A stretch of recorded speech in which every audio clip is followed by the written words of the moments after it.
नमस्कार, बहुत बहुत स्वागत है आप सभी का इस वक्त में। और मैं हूं निखिल सिंह। सबसे पहले शुरुआत करेंगे, आपको ब्रेकिंग न्यूज दिखाएंगे पश्चिम बंगाल, जहां सियासत गर्म है। लेकिन इस बीच में खबर यह आ रही है कि पश्चिम बंगाल में 9 मई को मुख्यमंत्री का शपथ ग्रहण होगा। ये ब्रेकिंग खबर हम आप तक पहुंचा रहे हैं। ब्रिगेड परेड ग्राउंड में होगा सुबह 10 बजे शपथ ग्रहण समारोह। ये तय कर लिया गया है कि 9 मई को शपथ ग्रहण समारोह होगा और ब्रिगेड परेड ग्राउंड में ये शपथ ग्रहण समारोह होगा। मुख्यमंत्री का शपथ ग्रहण समारोह होगा ब्रिगेड परेड ग्राउंड में सुबह 10 बजे। तो जो समारोह है उसकी तैयारियां शुरू कर दी जाएंगी। पश्चिम बंगाल में 9 मई को होगा मुख्यमंत्री का शपथ ग्रहण। हमारे साथ हमारे संवाददाता मौजूद हैं। सौरभ दत्ता इस वक्त कोलकाता से हमारे साथ जुड़ रहे हैं सीधे। सौरभ, क्या है पूरी खबर? हमको इस बारे में जानकारी दीजिए। साथ ही विधायक दल की बैठक वगैरह को लेकर के भी जो अपडेट्स हैं वो भी बताइए। देखिए, बंगाल में पहली बार भाजपा की सरकार आने वाली है, तो इसको लेकर जाहिर सी बात है कि बंगाल की जनता में भाजपा की जो कार्यकर्ता है उनमें बहुत सारे उच्छ्वास है, वो बहुत इसको लेकर आनंदित है। तो इसी के लिए ये माना जा रहा है कि सारे राज्य से तो आएंगे ही, बाहर के राज्य से भी बहुत सारे भाजपा कार्यकर्ता इस जो शपथ ग्रहण है उसमें आएंगे, क्योंकि ये श्यामा प्रसाद मुखोपाध्याय का भूमि है जी। तो इसी के लिए बड़ी जगह पर ये शपथ ग्रहण का जो समारोह है वो अनुष्ठित किया जा रहा है। ब्रिगेड परेड ग्राउंड, यहाँ पे लाखों लोग एक साथ समाहित हो सकते हैं, इतना बड़ा ग्राउंड है। तो आप निखिल जी, मान लीजिए कोई पॉलिटिकल पार्टी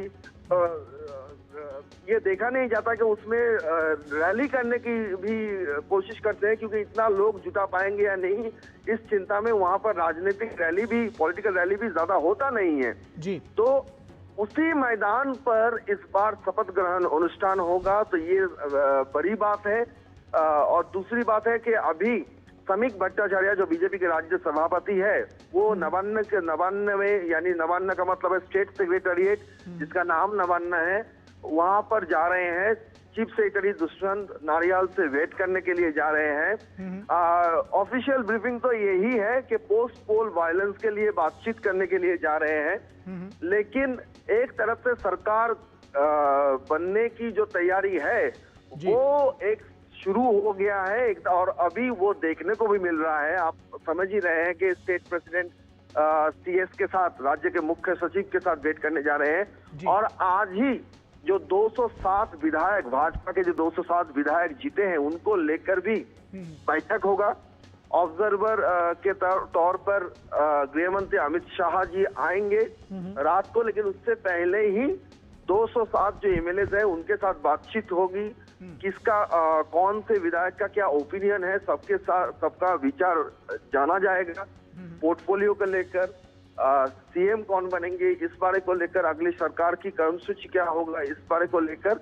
तो आज का दिन काफी अहम है और देखना पड़ेगा कि आगे चलकर क्या क्या डेवलपमेंट आता है। बिल्कुल, इस लिहाज से ये परिवर्तन, जैसे सत्ता परिवर्तन बहुत सारे राज्य में होता है, लेकिन 15 वर्षों के बाद, और उससे पहले लेफ्ट की सत्ता थी, तो कहा जाए कि बहुत दशकों के बाद इस तरह का सत्ता परिवर्तन देखने को मिल रहा है, जहां जनता स्वयं स्वतः स्फूर्त, उसका जो प्रसन्न चित्त होकर के वो लगातार इस परिवर्तन का स्वागत कर रही है।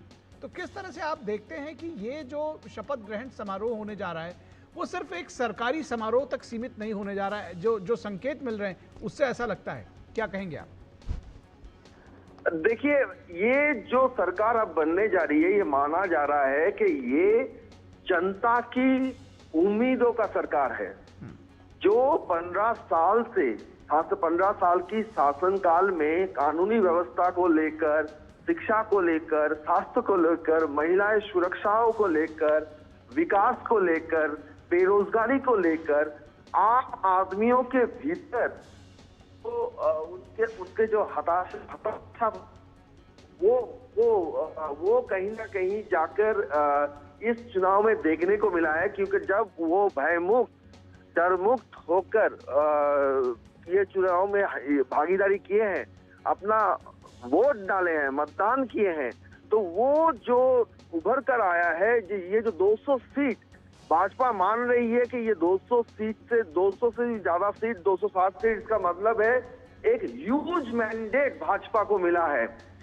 और ये जो ह्यूज मैंडेट मिला है, इस आशा में मिला है कि विकास होगा, हर तरीके से विकास होगा। और प्रधानमंत्री नरेंद्र मोदी जी ने जो कहा था कि ये मोदी का गारंटी है, वो मोदी की गारंटी के ऊपर पूरी तरह से भरोसा जताया है बंगाल की जनता ने। तो इसके लिए ये जो समारोह होगा वो सिर्फ औपचारिकता के ढंग से एक सरकार का समारोह। चलिए, बहुत धन्यवाद इस तमाम जानकारी के लिए। और आपको इसके बाद हम ले चलेंगे लाइव संबित पात्रा की प्रेस कॉन्फ्रेंस में। के जिस प्रकार राजनीतिक फायदे के लिए अरविंद केजरीवाल जी के कहने पर भगवंत मान जी ने ये बयान दिया, यह निंदनीय है। और आप कॉन्ट्रडिक्शन देखिए, पंजाब के ही director general of police Gaurav Yadav ji, उनका बयान मेरे हाथ में है, और उस बयान में जो डिटेल बयान है, मैं उसका एक अंश पढ़ता हूं। I would like to inform you that there is an attempt by an ISI. ISI is creating a fake narrative and they're trying to show that Punjab is disturbed.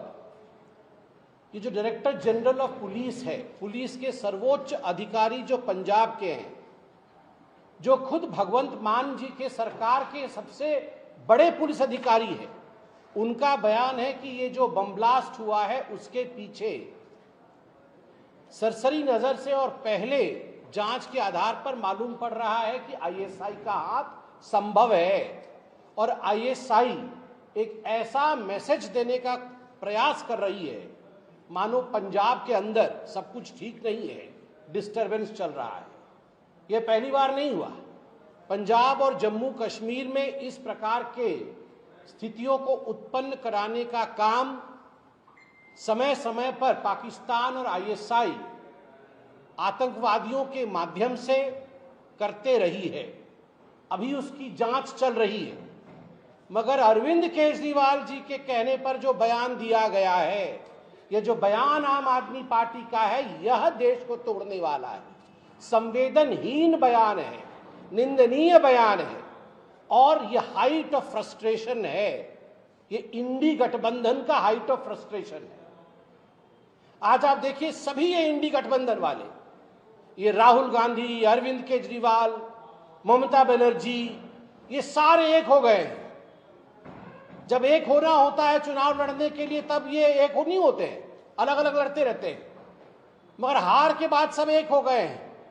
Rahul Gandhi ने आज ट्वीट किया है कि ये तो वोट की चोरी तो होती ही थी, सीटों की चोरी तो होती थी, पूरी सरकार की चोरी हो गई। अरे ये सरकार है या ये आपके जीजाजी के वो लैंड पार्सल से जो चोरी हो जाती है? चोर को हर कोई चोर नहीं दिखता है। जो चोरी करता है ना, उसको हर कोई चोर दिखता है। राहुल गांधी जी कह रहे हैं कि हरियाणा में घुसपैठियों की सरकार है। मैं तो हरियाणा वालों से आज पूछ रहा हूं, तमाम मीडिया के चैनल यहां मौजूद है, तगड़ा जवाब दीजिए इस राहुल गांधी को। जनता जना और यहां से आपको सीधे लिए चलेंगे इंटर मिनिस्ट्रियल प्रेस कॉन्फ्रेंस के लिए live. Begin with updates from the Petroleum Ministry. We have with us Joint Secretary Ms. Sujata. Over to you, Sujata. नमस्कार। वेस्ट एशिया क्राइसिस के चलते हमारे इंपोर्ट्स अफेक्टेड हैं, चाहे वो एलपीजी हो या क्रूड हो या नेचुरल गैस हो। परंतु भारत सरकार का ये प्रयत्न है कि डोमेस्टिक को 100% सप्लाई, घरेलू एलपीजी उपभोक्ताओं को कुकिंग के लिए 100% सप्लाई इंश्योर की जा सके, और कमर्शियल को भी 70% तक देने का प्रयास किया जा रहा है। इस संबंध में मैं ये बताना चाहूँगी कि डोमेस्टिक कुकिंग एलपीजी का डिस्ट्रीब्यूशन नॉर्मल है। एलपीजी डिस्ट्रीब्यूटर्स पर कोई ड्राई आउट रिपोर्टेड नहीं है, और लगभग 95% एलपीजी सिलेंडर की डिलीवरी ऑथेंटिकेशन कोड के द्वारा की जा रही है। पिछले 2 दिन में लगभग 87,28,000 एलपीजी सिलेंडर्स की डिलीवरी की गई, जबकि बुकिंग 88,82,000 के करीब थी। कमर्शियल एलपीजी के संबंध में भी पिछले 2 दिनों में लगभग 15,900 टन कमर्शियल एलपीजी की सेल की गई और 876 टन ऑटो एलपीजी की सेल पीएसयू ओएमसीज के द्वारा की गई। 5 किलो के सिलेंडर पिछले 2 दिन में लगभग 1,20,000 के करीब बेचे गए और 10,500 से अधिक अवेयरनेस कैंप पीएसयू ओएमसीज के द्वारा 3 अप्रैल से अभी तक लगाए गए हैं, जिसमें 1,84,000 से अधिक 5 किलो के सिलेंडर्स की सेल की गई है। कल भी लगभग 132 कैंपों में 4,171 5 किलो के सिलेंडर्स की सेल की गई। नेचुरल गैस के संबंध में 6,31,000 नए पीएनजी 6,31,000 पीएनजी कनेक्शंस को गैसीफाई किया गया है और 2,67,000 से अधिक कनेक्शंस के लिए एडिशनल इंफ्रास्ट्रक्चर क्रिएट किया गया है। 6,93,000 से अधिक कस्टमर पीएनजी पर अभी तक रजिस्टर हुए, कनेक्शंस के लिए रजिस्टर हुए हैं और more than 49,200 PNG consumers have surrendered their LPG connections. Retail outlets पर ऑपरेशन नॉर्मल है, लेकिन कुछ जगह पर पैनिक बाइंग देखी जा रही है। इसके लिए एडिक्वेट सप्लाई इंश्योर करने के लिए पीएसयूज के द्वारा हर संभव प्रयत्न किया जा रहा है। क्रूड रिफाइनरीज नॉर्मल ऑपरेट कर रही हैं, इन्वेंट्रीज हमारे पास सफिशिएंट मेंटेन है। C3 C4 मॉलिक्यूल्स का एलोकेशन 1,000 टन पर डे से बढ़ाकर 1,120 टन पर डे किया गया है और 9 अप्रैल से अब तक लगभग 1,200 टन प्रोपिलीन और 1,750 टन ब्यूटाइल एक्रिलेट की सेल विभिन्न रिफाइनरीज के द्वारा की गई है।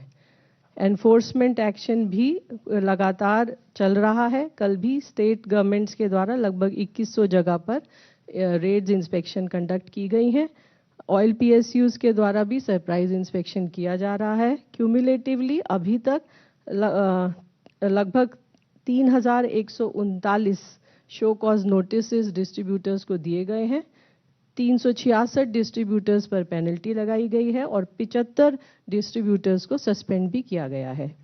आखिर में मैं आप सभी के माध्यम से सभी लोगों से ये रिक्वेस्ट और अपील करना चाहूँगी कि कृपया अफवाहों पर विश्वास न करें और पैनिक बाइंग से बचें। धन्यवाद। Thank you, Sujata. We'll now take updates from Shipping Ministry from Mr. Upesh Kumar, Director Shipping Ministry. Thank you. Good afternoon, everyone.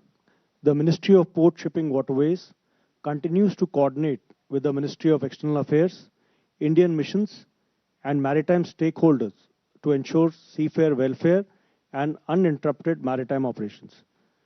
I am happy to state that all Indian seafarers continue to be safe in the region and no incident involving Indian flag vessel has been reported since the last briefing in the past 48 hours. No incident has also been reported of any foreign flag vessels carrying Indian seafarers. The control room set up at DG Shipping has handled 8,570 calls and more than 18,732 emails. In the past 48 hours, a total of 156 calls and 668 emails have been received. The Ministry, through the Directorate General of Shipping, has facilitated the safe repatriation of more than 2,999 seafarers, including 23 in the last 48 hours from various locations across Gulf region. The port operations across India remain normal and no congestion has been reported. Thank you.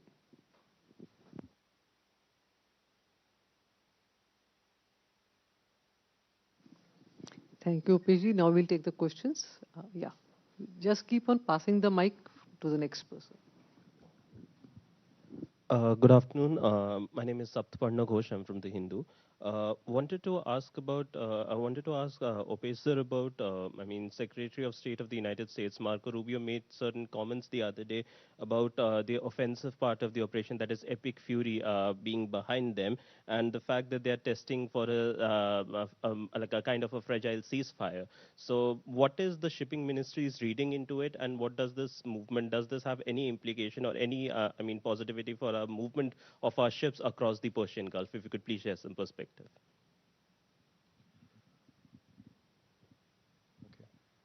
So my question is a two-part question. It's basis on what Sujata ma'am said, that the government is sort of maintaining the stance of no dry out when it comes to LPG delivery.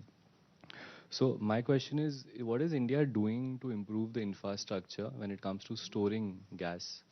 And will Indians also have to brace for an increase in terms of gas prices, both commercial and domestic LPG? My question is for Sujata ma'am.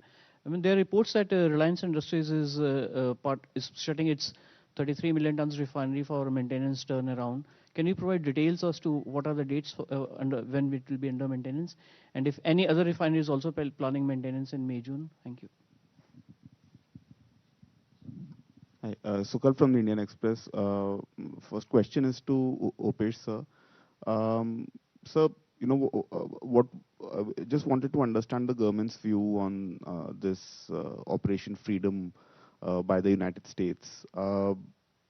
Although now Trump has announced that it has been paused pending peace talks, but does the government believe that by doing this, a situation that was already fraught has been the situation further deteriorated, and the impact of that on shipping, particularly the transit of India flagged and Indian-owned vessels, considering that we haven't had a single transit of an Indian vessel since April 18.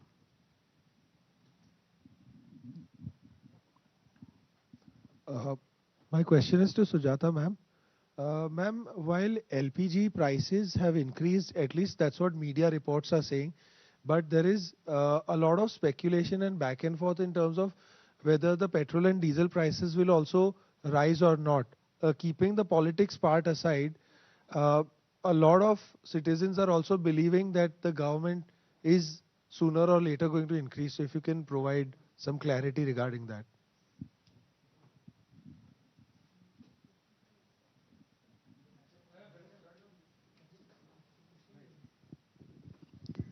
Thank you. This is a question for both of you. There have now that more than 2 months have passed since the conflict began, has there been any discussion or an analysis of alternate trade routes which our ships may be able to take? There has been some calculation about a possible land journey across the Gulf, which can then connect to subsequent waters ahead, nearer to Europe. Has there been any analysis on any alternate trade routes which perhaps might not be as long as the Cape of Good Hope alternative? Thank you.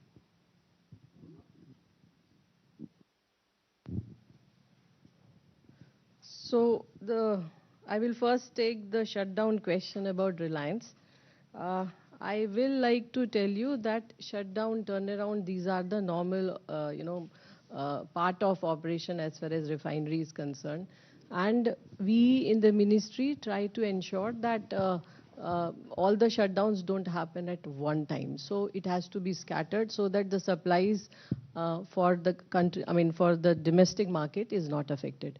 And that's what we are ensuring now also. You know that right now Naira refinery is under shutdown, and by mid of this month or before that, it will come back. And then the Reliance shutdown will start. And generally, it takes 4 weeks or around 4 weeks for a shutdown to complete. LPG price increase के बारे में आपने कहा, तो पहले तो मैं ये स्पष्ट कर दूं कि जो घरेलू कुकिंग LPG सिलेंडर का प्राइस है वो चेंज नहीं हुआ है. जो आपने अभी इंक्रीज की बात की वो सिर्फ कमर्शियल के सिलेंडर के लिए हुई है.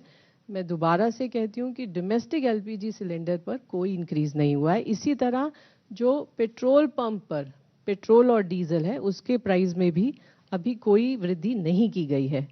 Storage के बारे में, yes, lot of discussions are going on, and we will come back to you as soon as the decision is taken. Thank you.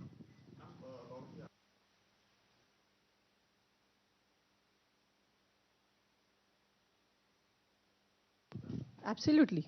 जब मैंने ये कहा कि हम ये ध्यान रखते हैं कि सारी रिफाइनरीज एक साथ शटडाउन में ना जाएं, तो उसका मतलब ही यही होता है कि हमारे डोमेस्टिक सप्लाईज जो है, चाहे पेट्रोल है, चाहे डीजल है, एटीएफ है, एलपीजी है, कोई भी अफेक्ट ना हो या उस पर मिनिमम अफेक्ट आए। Thank you.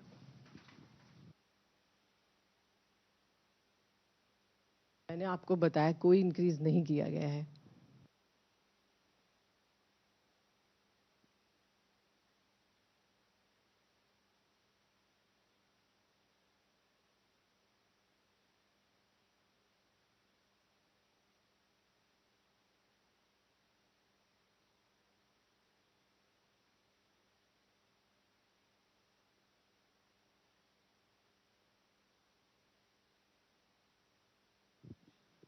Okay.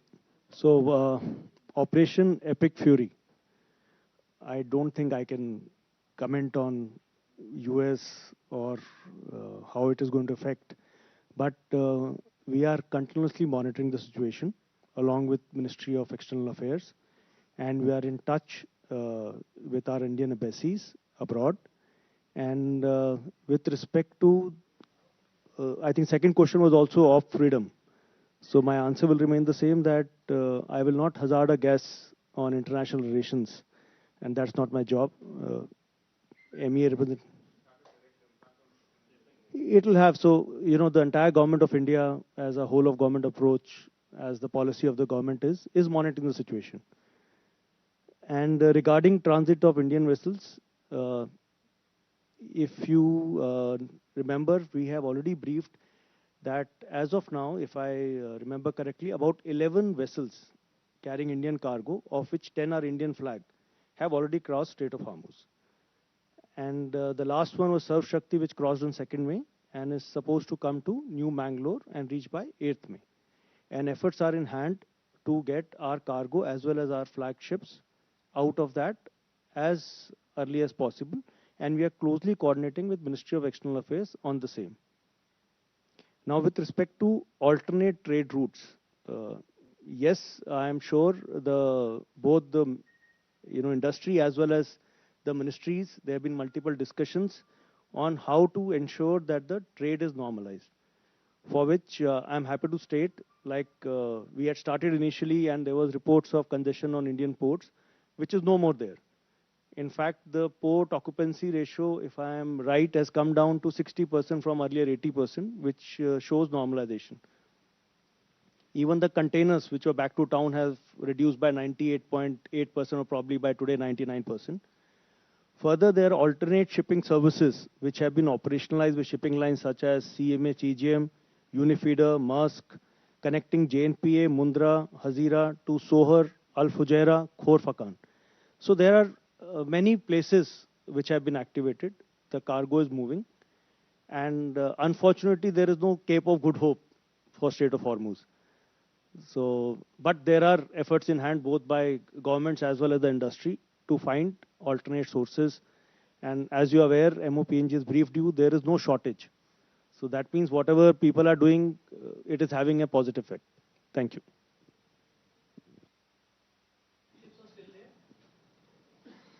You mean to say Indian flagship? There are about 13. So it's I will not hazard a guess here. It's a changing figure. The oil companies keep chartering. Some people come out, some go in, and the charter keeps changing. So I will not hazard a guess at this platform. So basically there are 14 Indian vessels, right? 13. And one is Indian owned. Correct. That's right. Absolutely right. Absolutely right. LNGC Disha is Indian owned, partly owned by SCI. It's a LNG tanker. All right. Thank you, friends. Thank you, officers. Thank you all. तो आप देख रहे थे सीधा प्रसारण पश्चिम Asia के घटनाक्रमों पर अंतर मंत्रालयी प्रेस कॉन्फ्रेंस। सीधे तौर पर बताया गया कि जो इंपोर्ट्स हैं जाहिर तौर पर वो इफेक्टेड हुए हैं, लेकिन उसकी वजह से घरेलू उपभोक्ताओं को, चाहे वो एलपीजी की बात हो, वो डोमेस्टिक उपभोक्ता हो एलपीजी के या कमर्शियल उपभोक्ता हो, उन तक सप्लाई बनाने की पूरा प्रयास किया गया है और डोमेस्टिक उपभोक्ताओं तक 100% सप्लाई जो है वो कायम रखी गई है। कॉमर्शियल उपभोक्ताओं को जो एलपीजी के उन तक भी 70% सप्लाई को बनाए रखा गया है।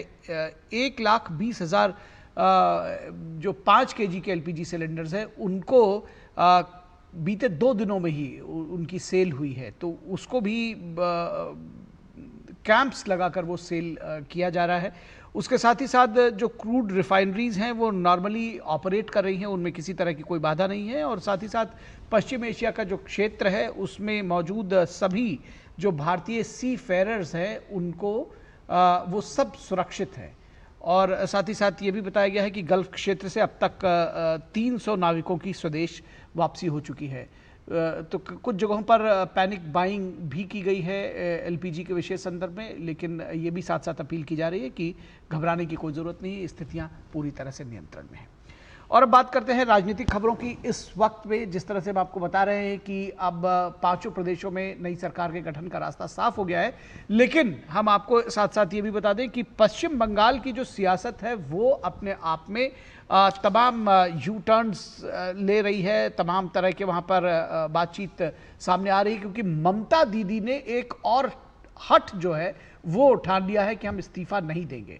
उसके बाद से जो स्थिति उपजी है वो किस तरह से और वो क्या हासिल करना चाहती हैं, इसके माध्यम से ये भी हम आपको इस वक्त में बताएंगे। साथ ही साथ बात करेंगे तमिलनाडु की सियासत में किस तरह से कांग्रेस ने गठबंधन धर्म का जो पालन नहीं किया, उसके चलते आखिर किस तरह की इंडी जो ब्लॉक है उसमें लेकर के किस तरह से हलचल है और डीएमके का क्या रिएक्शन है, इस पर भी हम आपको विशेष चर्चा दिखाएंगे। बात केरल की सियासत की भी होगी, लेकिन सबसे पहले देखते हैं इस वक्त की हेडलाइंस। 5 प्रदेशों में नई सरकार के गठन का रास्ता हुआ साफ। चुनाव आयोग ने पश्चिम बंगाल के राज्यपाल को भेजी अधिसूचना। 9 मई को शपथ ग्रहण की संभावना। तमिलनाडु में टीवीके और कांग्रेस के साथ आने की खबर। 9 मई को पश्चिम बंगाल में शपथ ग्रहण समारोह।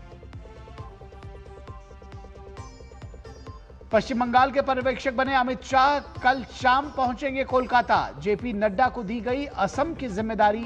नए मुख्यमंत्री के चुनाव और सरकार के गठन तक निभाएंगे अहम जिम्मेदारी। राजनीतिक हलकों में हलचल तेज।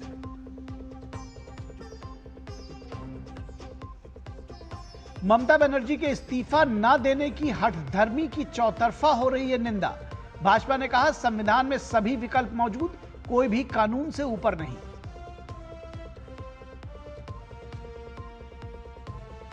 और 108 पर अटकी थलपति विजय की सत्ता। 118 का मैजिक नंबर बना सियासी पेच। कांग्रेस की सपोर्ट पॉलिटिक्स से गठबंधन धर्म पर सवाल। डीएमके ने कहा कांग्रेस ने पीठ में घोपा छुरा। इंडी ब्लॉक में भी हलचल। तो सबसे पहले बात करेंगे पश्चिम बंगाल की, जहां कहीं राजतिलक तो कहीं सत्ता का मोह का रोना जो है वो लगातार जारी है और उसको हम देख पा रहे हैं। देश में शायद ये पहली बार होगा कि जनादेश को ठुकराते हुए किसी मुख्यमंत्री ने इस्तीफा देने से मना कर दिया। पश्चिम बंगाल चुनाव में खुद चुनाव हारी मुख्यमंत्री ममता बनर्जी ने पद से इस्तीफा देने से इनकार कर दिया है। उन्होंने मीडिया से कहा कि मैं अभी इस्तीफा क्यों दूं? हम वास्तव में हारे नहीं हैं। नतीजे असली जनादेश को नहीं दिखाते, बल्कि गड़बड़ी और वोट चोरी के परिणाम है। ममता बनर्जी की जिद राजनीतिक दलों में सियासी चर्चा का विषय बनी हुई है, लेकिन बीजेपी नेता शुवेंदु अधिकारी की बात गौर करने वाली है कि संविधान में सब कुछ लिखा हुआ है, सब कुछ स्पष्ट है। इस बीच चुनाव आयोग ने पश्चिम बंगाल में नई विधानसभा के गठन के लिए अधिसूचना जारी कर पश्चिम बंगाल में चुनाव प्रक्रिया लगभग पूरी कर ली है। निर्वाचन आयोग ने पश्चिम बंगाल में चुनावी प्रक्रिया पूरी होने के बाद राज्य में नई विधानसभा के गठन के लिए आज एक अधिसूचना जारी की।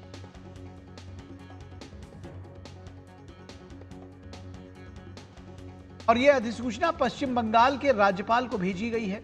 मुख्य निर्वाचन अधिकारी मनोज कुमार अग्रवाल ने कहा कि इसका चुनाव आयोग से कोई लेना देना नहीं है कि मुख्यमंत्री है या नहीं। यह मुख्यमंत्री, राज्यपाल और भारत के राष्ट्रपति का मामला है, इसमें हमारी कोई भूमिका नहीं है। उन्होंने बताया कि हमने चुनाव आयोग की अधिसूचना राज्यपाल को सौंप दी है। उधर पश्चिम बंगाल विधानसभा चुनाव में बीजेपी की बम्पर जीत के बाद राज तिलक की तैयारी जोरों पर है। कल विधायक दल की मीटिंग होनी है और अमित शाह बंगाल पहुंचने वाले हैं। कल वो शाम पश्चिम बंगाल पहुंचेंगे, लेकिन लोगों के मन में यह जिज्ञासा जरूर है कि बीजेपी का नया मुख्यमंत्री कौन होगा। 9 तारीख को शपथ ग्रहण की तारीख और स्थान तय हो गया है। शुभेंदु अधिकारी बंगाल के नए मुख्यमंत्री होंगे, इसकी चर्चा आम और खास में सबसे ज्यादा है, यानी कि शुभेंदु अधिकारी का नाम जो है वो सबसे आगे चल रहा है। बीजेपी ने 293 विधानसभा सीटों वाले पश्चिम बंगाल में 207 सीटें जीतकर पश्चिम बंगाल में एक नए युग की शुरुआत की है, लेकिन बीजेपी की इस बड़ी जीत को विपक्ष पचा नहीं पा रहा है।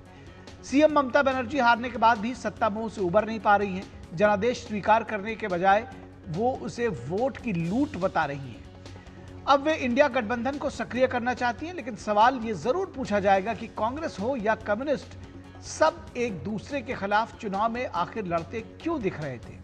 सियासत अपनी जगह है, लेकिन इस परिवर्तन ने पश्चिम बंगाल में लोकतंत्र को अंगड़ाई लेने का एक मौका जरूर दिया है। रक्त रंजित चुनाव के इतिहास वाले पश्चिम बंगाल में पहली बार लोग अपने अस्तित्व को बचाने के संघर्ष में कामयाब होते दिख रहे हैं।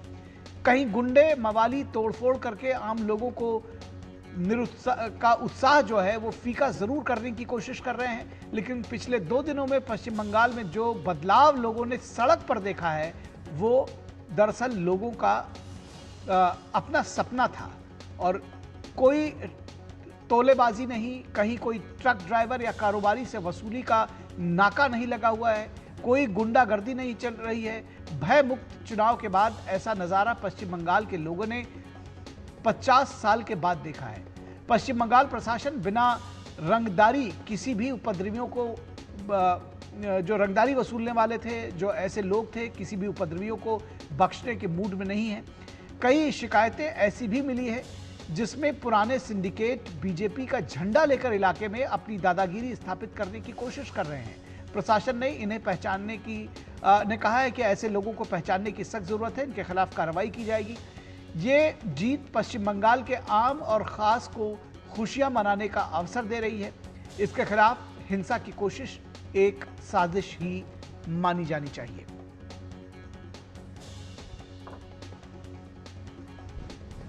और पश्चिम बंगाल में मुख्य चुनाव अधिकारी मनोज कुमार का कहना है कि अब राज्यपाल ही नई असेंबली का चुनाव करेंगे। हम लोग नोटिफिकेशन ऑफ इलेक्शन कमीशन दे आए हैं, जिसमें आपके 294 में 293 सीट्स का जो इलेक्शन संपन्न हुआ है। एक फाल्टा का तो आपका रीपोल होगा 21 तारीख को। 293 सीट्स में कौन जीता है 293 सीट्स में, वो उसकी लिस्ट दे दी। हम नई असेंबली कॉन्स्टिट्यूट करेंगे ऑनरेबल गवर्नर। और कभी सहयोगियों को धता बताने वाली, उनके साथ न खड़ी होने वाली पश्चिम बंगाल की सीएम ममता बनर्जी ने अब गठबंधन के साथियों का आह्वान किया। क्या कहा उन्होंने, आइए आपको सुनाते हैं। I am grateful to all my India team's leaders.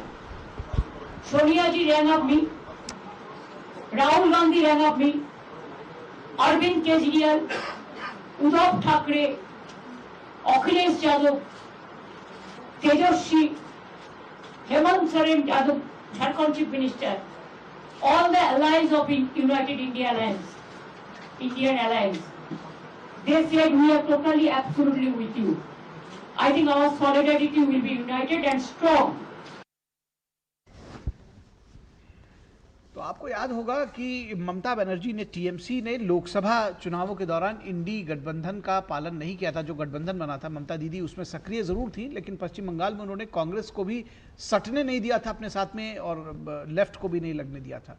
और खैर जो विधानसभा चुनाव हुए उसमें तो वो अकेले ही लड़ी थी, लेकिन अब उनको अपने इंडी गठबंधन के साथियों की याद आ रही है। ये इसको कहते हैं समय का चक्र और राजनीति। फिलहाल बीजेपी प्रवक्ता संबित पात्रा का कहना है कि इंडी गठबंधन के लोग चुनाव आते ही एक दूसरे के खिलाफ हो जाते हैं और फिर एक साथ भी आ जाते हैं। कि 5 राज्यों में चुनाव हो रहे थे, क्या हो रहा था इंडी गठबंधन का? राहुल गांधी जाके ममता जी के खिलाफ बोल रहे थे, ममता जी कांग्रेस के खिलाफ बोल रही थी, एक दूसरे के खिलाफ वो लड़ रहे थे। फिर काहे का इंडी गठबंधन? कि काहे का इंडी गठबंधन और किस चीज के गठबंधन को लेकर ये लड़ रहे हैं। लेफ्ट के खिलाफ तो कांग्रेस पार्टी लड़ रही थी केरल में, और अब वो बोल रहे हैं कि हम इंडी गठबंधन है। ये इंडी गठबंधन केवल एक फोटो अपॉर्चुनिटी के लिए सारे लोग एक दूसरे का हाथ पकड़ करके खड़े हो जाते हैं, उससे होता जाता कुछ नहीं है। संबित पात्रा का कहना है कि सब लोग साथ खड़े होते हैं, उससे होता जाता भी कुछ नहीं है। बहरहाल ये बीजेपी की अपनी प्रतिक्रिया है, लेकिन बीजेपी नेता दिलीप घोष का कहना है कि दुनिया भी छोड़कर जानी पड़ती है तो कुर्सी का क्या मोह करना। भैया दुनिया छोड़ना पड़ता है एक दिन, गद्दी तो 2 दिन का है। ये भ्रम में न रहे कि उनका पैतृक संपत्ति है। जनता ने उनको 15 साल समय दिया, सिवाय भ्रष्टाचार और हिंसा के कुछ नहीं किए। लोगों का जीना हराम कर दिया। एक डॉक्टर बेटी की रेप मर्डर हुई, उसका न्याय तो नहीं मिला। उनकी मां को जिस भाषा से उनके पार्टी के लोगों ने अपमान किया है, जनता भूला नहीं है, इसका हिसाब होगा। तो कहते हैं कि change is the only constant, और जो परिवर्तन है वो अवश्यंभावी है, इसको सभी को समझना चाहिए। और शायद यही बात दिलीप घोष भी कहना चाह रहे थे। फिलहाल जो पश्चिम बंगाल में हिंसा की खबरें आई, बीजेपी का झंडा हाथ में लेकर कुछ लोगों ने जो हिंसा फैलाने की कोशिश की, और उसकी खबरों के बाद उन पर कार्रवाई की जा रही है। पश्चिम बंगाल के कमिश्नर अजय कुमार नंदा का कहना है कि दोषियों पर सख्त कार्रवाई होगी, एक्शन लिया जाएगा। अभी पहले जो जेसीबी का मतलब जो घटना हुई है उसको पहले कंटेन करेंगे, पुलिस का फॉलोअप एक्शन होगा। जो लोग पुलिस अफसर वहाँ थे और जिन्होंने एक्ट नहीं किया है, रिपोर्ट जनरेट होगा, जो कार्रवाई होती है की जाएगी, बिल्कुल की जाएगी। Instructions have been issued and they have to comply with that. BJP प्रदेश अध्यक्ष सामिक भट्टाचार्य का कहना है कि चुनाव के बाद अगर हिंसा हुई तो बर्दाश्त नहीं किया जाएगा। पोस्टपोल वायलेंस बंद होगा, यही कमिट किया था चुनाव आयोग। आज चुनाव आयोग को देखना पड़ेगा, अभी भी चुनाव आयोग के हाथ में है। उतारिए मैदान में, जो कुछ कर रहा है करिए, लेकिन ये बंद होना चाहिए। पश्चिम बंगाल से ये post poll, pre poll, during poll, ये जो वायलेंस है इसको खत्म कर देना चाहिए। तो पश्चिम बंगाल की पूरी सियासत पर बातचीत करने के लिए हमारे साथ खास मेहमान जुड़े हुए हैं, उनसे आपका परिचय करा दें। हमारे साथ अनिरुद्ध प्रताप सिंह जो कि बीजेपी के प्रवक्ता हैं, हमारे साथ जुड़े हैं। अनिरुद्ध जी, बहुत स्वागत है आपका। हमारे साथ मोहम्मद एहतशामुल हक जो कि टीएमसी के नेता हैं और टीएमसी का पक्ष रखेंगे यहाँ पर, हमारे साथ एहतशामुल हक भी जुड़े हुए हैं। और उसके साथ विनोद मिश्रा हमारे कंसल्टिंग एडिटर हमारे साथ जुड़े हुए हैं, और थोड़ी देर में हमारे संवाददाता भी हमारे साथ जुड़ेंगे, उनसे भी हम लेंगे ग्राउंड जीरो की रिपोर्ट। लेकिन विनोद मिश्रा जी, सबसे पहले आपके पास आते हैं। पूरा जो सत्ता परिवर्तन हुआ पश्चिम बंगाल में वो अभूतपूर्व था। कहा जा रहा है कि भाई एक नई रोशनी, एक नई किरण और स्वतः स्फूर्त जो है लोगों में जो खुशी है वो देखी जा सकती है। लेकिन बावजूद इसके जिस तरह से ममता दीदी ने जो हठधर्मी दिखाई है और वो कह रही हैं कि हम इस्तीफा नहीं देंगे, क्या संदेश दरअसल, क्योंकि मुझे लगता है कि वो हठधर्मी के साथ साथ कहीं ना कहीं मैसेजिंग भी देते रहते हैं पॉलिटिक्स में। मैं इसको समझना चाहता हूं आपके जरिए कि क्या कोई मैसेज देना चाहती हैं, या उनको लगता है कि अगर हम इस्तीफा नहीं देंगे तो कोई संवैधानिक स्थिति सामने आ जाएगी, क्या वो चाहती क्या है? निखिल, कहते हैं ना कि हवेली की उम्र 60 साल, तो कुछ ना कुछ तो ये परिवर्तन का जो ये है सबकी एक उम्र होती है। लेकिन ममता बनर्जी जो 8 बार के एमपी का चुनाव जीती है, कई बार से केंद्र में मंत्री रही है, बीजेपी के सरकारों में भी और कांग्रेस के सरकारों में भी, यूपीए के सरकारों में भी कद्दावर मंत्री रही है, 3 बार से लगातार विधायक है। और इसके बाद उनका आचरण देखिए कि वो हवेली को 100 साल क्या लगातार रखना चाहती है। ये हवेली आपकी नहीं है। ये कोई भी राजनेता हो, सियासतदान हो, वो इस डेमोक्रेसी में इस बात की गलतफहमी में होते हैं, तो ये सबसे बड़ा उसका उदाहरण ममता बनर्जी बन रहे हैं। ये हवेली आपकी नहीं है, ये जनता ने आपको इस हवेली के लायक और इस हवेली में आपको सौंपा था, हवेली में बैठाया था। लेकिन आपकी करतूतों ने जो पश्चिम बंगाल को बदनाम किया है वो आज लोग देख रहा है। बंगाल में जश्न मनाते हुए उस आम और खास लोगों को देखिए, उस ऐसे निर्बल लोगों को देखिए जिसकी कभी आवाज नहीं थी, वो किस तरह से झंडा लेके अपने गांव में इस तरह की जीत का, बीजेपी के जीत को प्रदर्शन कर रहा है जी। अब ये सवाल है कि क्या वो पॉलिटिकल पार्टी के वर्कर है? ये सारे लोग जो अभी आप जश्न मनाते हुए देखेंगे, पिछले 2 दिनों से आप देखिए बंगाल के उस परिवर्तन को देखिए कि कहाँ का वो पंजाब का निकला हुआ ट्रक ड्राइवर है, वो कैसे खुशबी मनाते हुए निकल रहा है कि वो कह रहा है कि ये पहली बार है कि पंजाब ये बंगाल में कि हाईवे पे मुझे कोई से टैक्स नहीं, टोल टैक्स नहीं जबरन कोई सिंडिकेट वाले ने वसूला है। सड़क पे निकलने वाले लोग कह रहे हैं कि मुझे 1 रुपया खर्च नहीं हुआ है। ये कैसे बदलाव होता है? क्या ममता बनर्जी सुन रही हैं?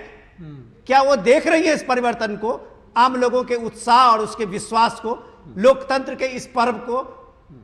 ये इतनी शर्मनाक है भारत की राजनीति का कि मुझे लगता है कि ये पहला उदाहरण ममता बनर्जी पेश करने जा रही है कि एक जनादेश को ठुकराने वाला सबसे पहला नेता अगर कोई है तो राहुल गांधी है और दूसरा ममता बनर्जी बन रही है।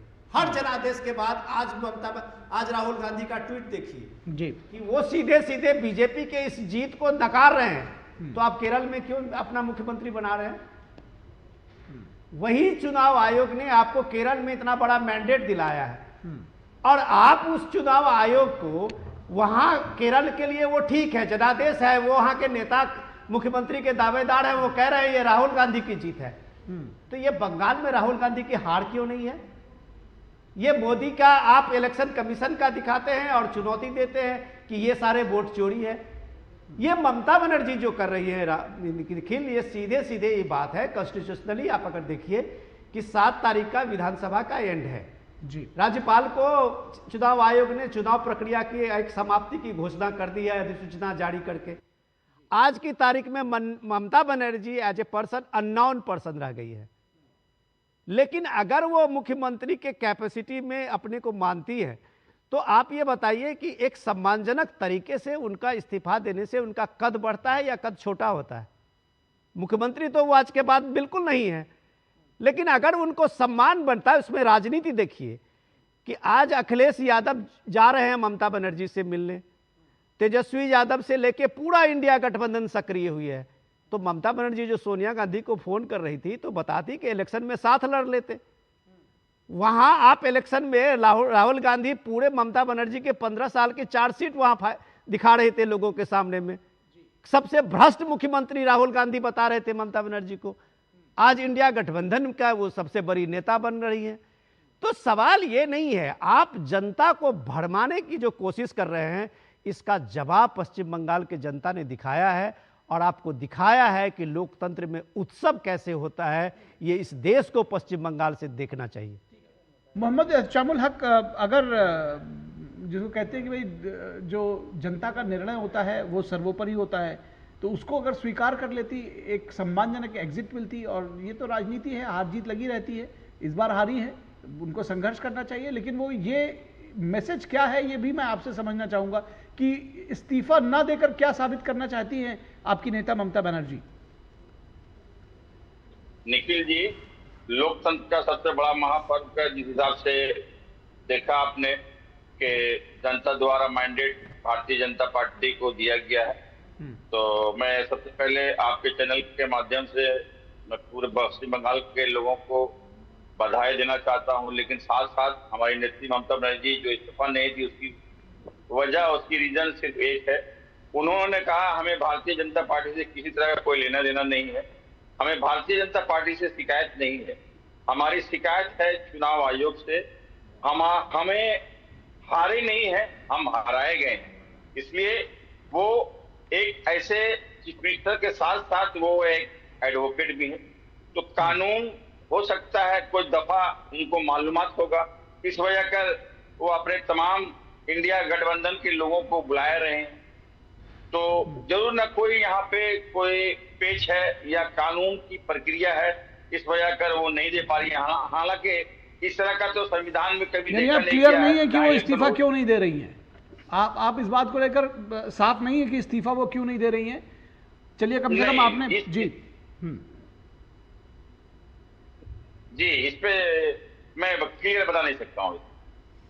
अच्छा, तो आप बता नहीं सकते साहब, कम से कम लोकतंत्र की मर्यादा को तो जानते हैं अपने नेता से ज्यादा। मैं तो बधाई दे दिया हूं। मैं साधुवाद सर, बिल्कुल यही बात मैं कहना चाह रहा हूं कि आप प्रशंसा के पात्र हैं कि कम से कम आपने एक व्यक्ति के तौर पर, एक नागरिक के तौर पर, एक राजनीतिक दल के कार्यकर्ता के तौर पर कम से कम पश्चिम बंगाल की जनता को बधाई दी। आप बधाई के पात्र हैं, मैं व्यक्तिगत तौर पर मुझे लगता है कि आप बधाई के पात्र हैं कि आपने आम जनों को बधाई दी। आपकी जो नेता हैं उन्होंने ना बधाई दी और ना वो इस्तीफा देने को तैयार है। अनिरुद्ध प्रताप सिंह, ये किस तरह की सियासत है और कैसे इससे निपटेंगे? क्योंकि आप देख रहे हैं कि तुम डाल डाल हम पात पात, बार बार कोई ना कोई, जब से पश्चिम बंगाल में चुनाव घोषित हुए, या ये कहें कि जब से SIR शुरू हुआ है उसके बाद से एक के बाद एक राजनीति और एक के बाद एक हठधर्मिता, वो सुप्रीम कोर्ट का दरवाजे तक जाने तक सीमित नहीं रहा है, अब यहां तक हो गया कि इस्तीफा नहीं देंगे। निखिल जी, ममता बनर्जी की शुरू से आदत रही है, प्रधानमंत्री जी का कार्यक्रम होता था तो वहां नहीं जाती थी, जो कि प्रोटोकॉल के अनुसार। राष्ट्रपति महोदय कार्यक्रम हुआ, वहां नहीं गई, जो कि प्रोटोकॉल के अनुसार उनको जाना चाहिए था। अगर जहां जहां पे लॉ एंड ऑर्डर का फेलियर हो, चाहे मुस्लिम अपीजमेंट हो, चाहे करप्शन हो, इसके नाते लोगों ने ममता बनर्जी के भय को छोड़कर Modi lead government, BJP government को लोगों ने मोदी जी को चुना। उनके मोदी जी की गारंटी पर लोगों ने बिलीव किया, क्योंकि जो डिलीवरेबल कमिटमेंट मोदी जी का था, जो performance based politics Modi ji ने स्टार्ट किया, तो उन लोगों ने चुना। अब प्रॉब्लम ये आती है कि ममता बनर्जी के अंदर जो हठधर्मिता हमेशा रही, कोई प्रोटोकॉल को फॉलो नहीं करना है, सरकार को उनको फॉलो नहीं करना, कुछ भी इनको संविधान को मानना नहीं, उनको लगता है संविधान के ऊपर वही है। वो तो पश्चिम बंगाल को भारत का हिस्सा नहीं मानती थी, वो तो उनका बस नहीं चला, अलग देश बना लेती। तो आज उनको लग रहा है किसी न किसी तरीके से कियोस्क क्रिएट करके बंगाल के लोगों के बीच में एक मैसेज दिया जाए। लेकिन बंगाल के लोगों ने भारतीय जनता पार्टी, मोदी जी को चुना, मोदी जी की गारंटी चुना। और इनके इंडिया अलायंस का तो हाल ये है, सिचुएशनशिप में है इंडिया अलायंस के पार्टनर। दिल्ली में तो हम साथ साथ होते हैं और बाकी स्टेट में हम कौन हैं। केरला में कांग्रेस लेफ्ट के खिलाफ लड़ती है और पश्चिम बंगाल में लेफ्ट के साथ लड़ती है। तो इन लोग जो होते हैं सिचुएशनशिप वाले रिलेशनशिप में है कि यहाँ पे कुछ और, वहां पे कुछ और, ये होते रहते हैं। लेकिन ममता बनर्जी हो, चाहे तेजस्वी यादव हो, चाहे राहुल गांधी हो, चाहे अखिलेश यादव हो, ये लोग अरविंद केजरीवाल के नाम सबको पता है। इन लोगों ने एनआरकी को ही डेमोक्रेसी का पार्ट समझ रखे हैं। जो इनको लगता है कि अगर हम जितनी ज्यादा एनआरकी करेंगे हम संविधान को मानेंगे नहीं। लेकिन जनता ने इनको इन्हीं कारणों से इनको निकाल दिया। 35 साल तक कांग्रेस का शासन था, 32 साल 34 साल तक लेफ्ट का शासन था, 15 साल तक ममता बनर्जी का शासन था। तीनों के शासनकाल में क्या हुआ? करप्शन जबरदस्त फला फूला, लॉ एंड ऑर्डर का फेलियर रहा और साथ ही मुस्लिम अपीजमेंट रहा। तीसरी चीज है माँ माटी मानुष पे तीनों पार्टियां बात करती। ममता बनर्जी बात करती थी माँ के नाम पे, तो आपने देखा आरजी का संदेश खाली, माटी रक्त चरित्र हो गया, मनुष्यता केवल इनको घुसपैठे और होंगे के साथ नजर आया। तो जब बंगाल के लोग जीत चुके हैं, बंगाल परिवर्तन के दौर में चला गए, बंगाल कहीं ग्रोथ। आप ये देखिएगा, एक समय ऐसा होता था कि कोलकाता का जब पहले नाम कलकत्ता हुआ करता था, तो उत्तर प्रदेश बिहार के लोग कमाने जाते थे, कहते थे कलकत्ता हम कमाने जा रहे हैं। पूरे देश की जीडीपी में 17-18% योगदान था। मुंबई कहाँ से कहाँ पहुंच गया, नेचुरल रिसोर्स कलकत्ता के पास, मुंबई की इंडस्ट्री आपने बंद कर दी। तो जब आपने इतना सब कुछ किया, चुनाव में आपकी हार हो गई, तो आपको अच्छे तरीके से आपको रिजाइन देके कम से कम सम्मान पूर्वक अपनी विदाई लेना। आपको जाना तो ऐसे ही है, आपको रह तो सकते नहीं है। बिल्कुल ठीक बात है। और ये मैं जो तस्वीरें अभी चल रही हैं, इनके विषय में थोड़ा बातचीत भी मैं करना चाहूँगा। ये तस्वीरें मैं चाहूँगा कि एहतशामुल हक जी आप भी देखें इसको। विनोद जी, आपसे इसको समझना चाहेंगे। आप ये जो देख रहे हैं, जिस तरह से हाथ में लोग झंडा लेकर उत्साहित, आनंदित, एक जैसे कोई है ना उत्सव मनाते हैं, उस तरह से ये भीड़ है, दरअसल ये पश्चिम बंगाल में आम लोगों की जीत के तौर पर इसको देखा जाना चाहिए। एक परिवर्तन है, एक नई सुबह है। और कई लोग तो उसको कह रहे हैं कि 50 वर्षों के बाद खुली हवा में सांस लेने की आज़ादी जैसे लोगों को मिली हो, इस तरह की फीलिंग है लोगों में। और यही वजह है कि ये जोश और उत्साह दिखता है। विनोद मिश्रा जी, मैं एहतशामुल साहब को कम से कम ये तो सैल्यूट करूँगा कि आज के ये जो जश्न है, उस जश्न को वो पहचान रहे हैं। ये कोई पार्टी का जश्न नहीं है, ये उस आम लोगों के जश्न है जिसको आप गरीब गुरबा मान के उसको हाशिए पे धकेल दिए थे, जिसको राहुल गांधी कहते हैं ना आधी आबादी का हक। और ये बात जब वो कहते हैं और उसमें गिनते हैं कि सेक्रेटरी कितने हैं, तो देख लें उस जश्न मनाने वाले में वो लोग कितने हैं। वो देश का झंडा लहराने वाले को देखें वो कहाँ का है और कहाँ से आया है। वो आज देखें उस संदेश खाली में, जहां वो पिछले इलेक्शन में जिस परिवार को भगाया था पोस्ट पोल वायलेंस के बाद, वो कैसे शंख बजाते हुए घर लौटा है। वो देखें उस परिवारों को जिस परिवार में ये शर्त रखी गई थी कि तुम इलेक्शन तक लौटोगे नहीं, वो कैसे लौटा है। क्या बात करते हैं आप लोग। लोकतंत्र को किस तरह से आप लोगों ने एक तरह से बंधक बना रखा था। मैं दूसरी बात कह रहा हूं निखिल, ये लोग बड़ी डेटा की बात करते हैं। आज ही मैं एक अखबार में पढ़ रहा था कि SIR की बात करके ममता बनर्जी जो खुद की बात कर रहे हैं ना, मैं वही बात आपको बता रहा था कि लोग कहते हैं कि इतना वोट कट गया, इतना वोट नहीं पड़े। अभी जो डेटा है उसमें आप ये देखिए कि SIR के बाद जो नंबर ऑफ सीट्स है, जो हाई टर्नआउट के बाद जो ये सीट का ये हुआ है, रिजल्ट का परिणाम का देखिए, 40 सीटों में 22 सीटों में 29,000 से ज्यादा ममता बनर्जी की TMC पार्टी ने लीड ली है। 40 सीटों की मैं बात कर रहा हूं, 29,000 से ज्यादा। तो जितने डिलीशन हुए, 10,000 के मान लीजिए एवरेज डिलीशन हुए, उससे कई गुना ज्यादा आपकी पार्टी ने, कई विधायकों ने जीत का परचम लहराया है। बीजेपी का उसमें नंबर कम है। अब आप ये देखिए कि आपको जीत में कहीं भी डिलीशन का कोई इफेक्ट नहीं पड़ा है, लेकिन आप खुद चुनाव हार गई हैं। खुद ममता बनर्जी, अगर आप सोचिए 3 बार के मुख्यमंत्री 15,000 से ज्यादा वोट से हारती है, तो क्या उनको SIR ने हरा दिया?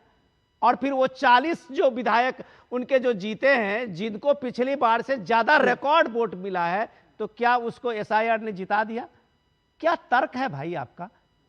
सवाल इससे बड़ा इंपॉर्टेंट ये है, ये जिद जो है ममता बनर्जी जो एक अपना हठपन दिखा रही हैं, संविधान की बात तो आप छोड़ दीजिए, उसमें तो ये संविधान पॉकेट में रखने वाले की बात अभी सुनते भी नहीं होंगे कि ये कौन सी संविधान की रक्षा हो रही है। लेकिन आप जो पब्लिक डिस्कोर्स में मैसेज दे रहे हैं और अखिलेश यादव जो उठ के वहां जा रहे हैं, तो सवाल इसका सबसे बड़ी बात समझने की ये है कि ये जीत बंगाल की जीत आम गरीब गुरबा की जीत है, जिसको ये इंडिया गठबंधन के लोग नकारते हुए दिख रहे हैं। उसकी अहमियत को आप नकार रहे हैं, उसको आप सांप्रदायिक बता रहे हैं। तो ये जीत आपको, ये तरह का नैरेटिव आपको महंगा पड़ेगा। कोई भी गठबंधन हो, अगर आम लोगों के इस जीत को अगर आप नकार रहे हैं, तो आने वाले दिनों में फिर एक चुनाव होगा, आपको फिर यही जीत रिपीट होगी। मैं एक डेटा और इसमें जोड़ दूं कि लगभग 200 सीटें ऐसी हैं जहां पर बीजेपी ने जीत दर्ज की है। वो जीत उस संख्या से, यानी कि SIR के चलते जो वोट्स डिलीट हुए हैं, वो उस मार्जिन से ज़्यादा है। यानी कि अगर ये SIR नहीं भी होता तो भी बीजेपी वहां पर जीत दर्ज करती। तो ये जो कहना कि ये इसकी वजह से हो गया है, जो ये लूट लिया है, सरकार ही लूट ली, इस तरह की जो बातें कर रहे हैं, वो दरअसल अपने आप को धोखा देने की कोशिश कर रहे हैं और जनता को बेवकूफ़ बना रहे हैं। यहाँ एक छोटे से ब्रेक के लिए रुकेंगे और ब्रेक के बाद वापस लौटेंगे, तो इसी चर्चा को हम जारी रखेंगे। हमारे साथ मेहमान जो है हमारे वो बने हुए हैं। रुकेंगे ब्रेक के लिए।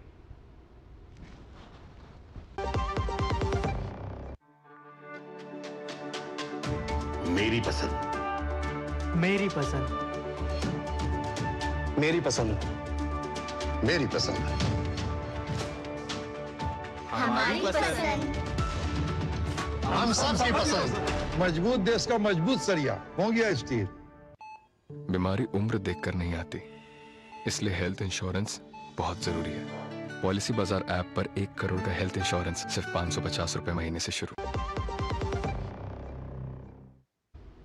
ब्रेक के बाद एक बार फिर आप सभी का स्वागत है। पश्चिम बंगाल की सियासत पर हम चर्चा कर रहे हैं। एक नई किस्म की सियासत ममता दीदी ने, हठधर्मिता के लिए वो पहले जानी जाती है, लेकिन इस बार उनकी जो हठधर्मी है, हठ है इस बात का कि हम इस्तीफा नहीं देंगे। हम इस्तीफा इसलिए नहीं देंगे क्योंकि सरकार लूट ली है। राहुल गांधी का भी कहना है, जो राहुल गांधी अभी तक उनके विरोध में पश्चिम बंगाल में घूम घूम कर ये कह रहे थे कि सरकार का जो रिपोर्ट कार्ड था वो गिना रहे थे कि कितनी कुशासन रहा है पश्चिम बंगाल में, ममता दीदी का किस तरह से भ्रष्टाचार रहा है, और सबसे निकम्मी, सबसे खराब सरकार वो ममता बनर्जी की सरकार बनाते थे पूरे देश में। वो भी कह रहे हैं कि जी ये जो जनादेश है वो सही नहीं है।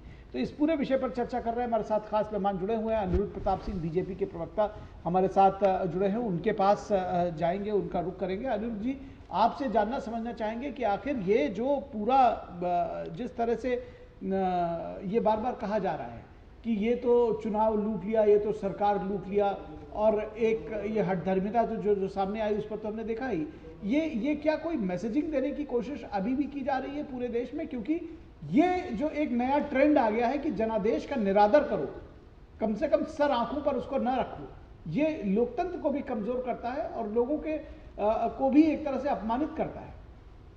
निखिल जी, मैं विनोद जी और आपकी बातों को थोड़ा एक्सटेंड करूंगा, उसी में थोड़ा बात और ऐड ऑन करूंगा, सब में इसका रिप्लाई दूंगा कि SIR में जहां पे सबसे ज्यादा अगर वोट कटे उसमें से 20 सीटें जो है ममता बनर्जी की TMC पार्टी को मिलती है। तो कहां से SIR का असर पड़ता है? ये लोग SIR के नाम पे मुद्दों को डाइवर्ट करने के प्रयास कर रहे थे और SIR का फॉर्म ममता बनर्जी चुपचाप जाके भर देती हैं। तो जाहिर सी बात है कि चाहे अभी चुनाव से पहले वही राहुल गांधी जाके कहते थे कि ममता बनर्जी का 15 साल का चार्जशीट लेके चलते थे, कहते अपीजमेंट उन्होंने इतना कर दिया, एक वर्ग के प्रति ऐसी हालत उनकी हो गई। और वही केरला में जाके वही चुनाव आयोग उनको जिताता और वही पॉइंट पे जाके वोट लेने की तैयारी कर बैठते। तो ये लोग डबल स्टैंडर्ड बार बार करते हैं कि अगर वायनाड में चुनाव जीतते हैं, केरल में चुनाव जीतते हैं तो अच्छा है, अगर बंगाल में अपने कुकर्मों की वजह से या असम में अपनी चुनाव नहीं जीत पाते और बंगाल में चुनाव हार जाते हैं तो ये कहते हैं नहीं पौंडचेरी में हालत होती। भाई SIR तो तमिलनाडु में हुआ, वहां TPK जीतती है, इसमें ऐसी कौन सी बातें हैं? SIR तो अगर बात हो चर्चा चलेगी तो लोग कहेंगे फिर नेहरू जी का नाम क्यों ले लिया? भाई नेहरू जी के टाइम से हुआ था, इंदिरा जी के ड्यूरेशन में हुआ, राजीव जी के ड्यूरेशन में, लाल बहादुर शास्त्री जी के ड्यूरेशन में हुआ, नरसिंह राव जी के ड्यूरेशन, सबके ड्यूरेशन में हुआ, कैसे नहीं हो सकता है? लेकिन वोटर लिस्ट का शुद्धिकरण जरूरी होता है भाई, उसमें डिलीशन, अपग्रेडेशन और एडिशन तीन ही चीज होता है। तो ये लोग क्या है कि अपने कामों को नहीं देखेंगे, अपने एजेंडा को नहीं देखेंगे, बार बार पहले EVM पे ये लोग ठीकरा फोड़ते थे चुनाव हारने के बाद, फिर उसके बाद वोटर लिस्ट पे, फिर उसके बाद में ये कहने लगे चुनाव आयोग की। अरे कम से कम आप अपने काम को देखो। अगर आप अपीजमेंट एक बार का केवल करेंगे, करप्शन आप व्याप्त रखेंगे, आपको 15-15 साल का मौका मिला, कांग्रेस को तो 35 साल का मौका मिला, लेफ्ट को तो 32 साल का मौका मिला। अगर आप केवल कॉन्टिन्यूअस तीन चीज करते जाएंगे, अपीजमेंट करेंगे एक बार का, लॉ एंड ऑर्डर का फेलियर रहेगा, करप्शन अगर व्याप्त रहेगा। भाई महिला आरक्षण पे आपने क्यों नहीं साथ दिया? सरकार का साथ देते ना, तब तो आप चुप होकर भाग गए। तो महिलाओं ने बढ़ चढ़ के भारतीय जनता पार्टी की ओर वोट किया। जी बिल्कुल, निश्चित तौर पर। एहतसाबुल हक साहब, आपको लगता है कि अब कम से कम पब्लिक के बीच में जाना चाहिए? क्योंकि ये भी खबरें इस तरह से आई है कि बीजेपी के भी कई जो विधायक चुने गए हैं वो गए हैं TMC के जो लोग हैं, TMC के दफ्तरों में भी गए हैं, अलग अलग जिलों में, अलग अलग जगहों पर। उन्होंने कहा है कि अब रचनात्मक विपक्ष की भूमिका निभाइए, साथ आइए, साथ मिलकर पश्चिम बंगाल का विकास करेंगे। आपको लगता है कि एक रचनात्मक विपक्ष की भूमिका निभाने का वक्त है और पब्लिक का दिल तो कभी भी जीता जा सकता है? ये जो लोकतंत्र है उसमें चुनाव तो हार जीत लगी रहती है। ये तो निखिल जी, ये स्पष्ट रूप से जो बात कह रहे हैं आप सही कह रहे हैं, लेकिन मैं यहाँ पर एक बात करेक्ट करना चाहूंगा। जिस हिसाब से अभी हमारे अनिरुद्ध भाई बोल रहे थे कि 20 सीट जो है, जहाँ SIR के अगेंस्ट में जो 20 सीट जो ममता बनर्जी की इसमें पार्टी जीती है, तो उसमें मैं आपको कहना चाहता हूँ कि वो 20 सीट में समझ लीजिए 9 सीट मुर्शिदाबाद की बात कर रहे हैं, वहाँ 90% मुस्लिम आबादी है, ये बात समझना होगा। 6 सीट समझ लीजिए मालदा का है, वहां भी 60% से एबव समझिए मुस्लिम आबादी है, ये भी समझना होगा। और 5 सीट उत्तर दिनाजपुर की है। तो ये 20 सीट की जो एक्सप्लेन कर रहे हैं तो वो मुस्लिम डोमिनेटेड इलाका, इस वजह कर वहां से समझिए कि तृणमूल कांग्रेस जीती है। अब आइए, आप जिस हिसाब से आपने कहा, देखिए ठीक है, लेकिन ये सरासर देखिए, आप देखिए पिछले मेरे 23 जिला में 9 जिला में हम सिफर आए हैं, इस तरह का हमने कभी प्रदर्शन मतलब नहीं किया है जिस हिसाब से। तो ये सवालिया निशान देखिए, कहीं न कहीं ये चुनाव आयोग से हम लोग डे 1 से लड़ रहे हैं, ये भी एक हमारा समझिए पहलू है। ये भी बात समझना होगा, देश को भी समझना होगा, दुनिया को भी समझना होगा। जी देखिए, इसके पक्ष में नहीं, जनता के जनादेश के पक्ष में हमें, जनता लोकतंत्र का पर्व का समझ लिए, ये हमारा संविधान का सबसे बड़ा खूबसूरती है। भारत का, हमारा दुनिया का सबसे बड़ा लोकतंत्र, और इस लोकतंत्र का पवित्र ग्रंथ संविधान, और संविधान ने हमें मौलिक अधिकार दिया है कि मैं किसे वोट दूं। उसका रिजल्ट का फलाफल निकला 2 दिन पहले। चलिए, ये बहुत अच्छी बात है। रिजल्ट के हिसाब से कि बीजेपी को फुल मेजॉरिटी 207 सीटें मिली है, तो मैं उसके लिए बधाई दूंगा, लेकिन क्रिटिसाइज करूंगा इसलिए कि हमारे साथ कहीं न कहीं समझ लीजिए चुनाव आयोग द्वारा नाइंसाफी हुआ है। और मैं एक बात कहना चाहता हूं, जिस हिसाब से आफ्टर प्री पोल जो परिस्थिति पूरे पश्चिम बंगाल में तांडव मचाया जा रहा है, ये हम समझते हैं कि अगर भय वाली बात भारतीय जनता पार्टी कहती है, तो ये गुज़श्ता परसों से जो परिस्थिति पूरे पश्चिम बंगाल में है, हमारे जितने भी पार्टी ऑफिसर को तोड़ कर करके जुल्म करना, ये तो तमाम रिकॉर्ड को, मैं विनय जी को भी कहूंगा कि आप इसमें एक्सप्लेन, तमाम रिकॉर्ड को बीट कर दिए।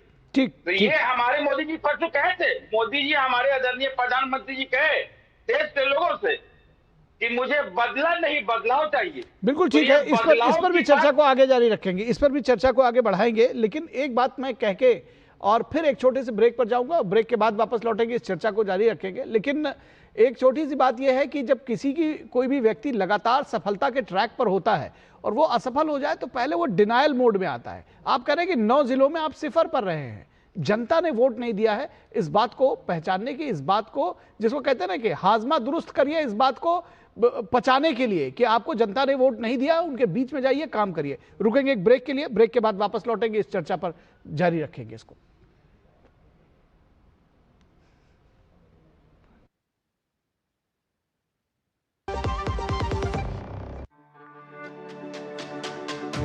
मेरी पसंद, मेरी पसंद, मेरी पसंद, मेरी पसंद, हमारी पसंद, हम सबकी पसंद। मजबूत देश का मजबूत सरिया हो गया स्टील।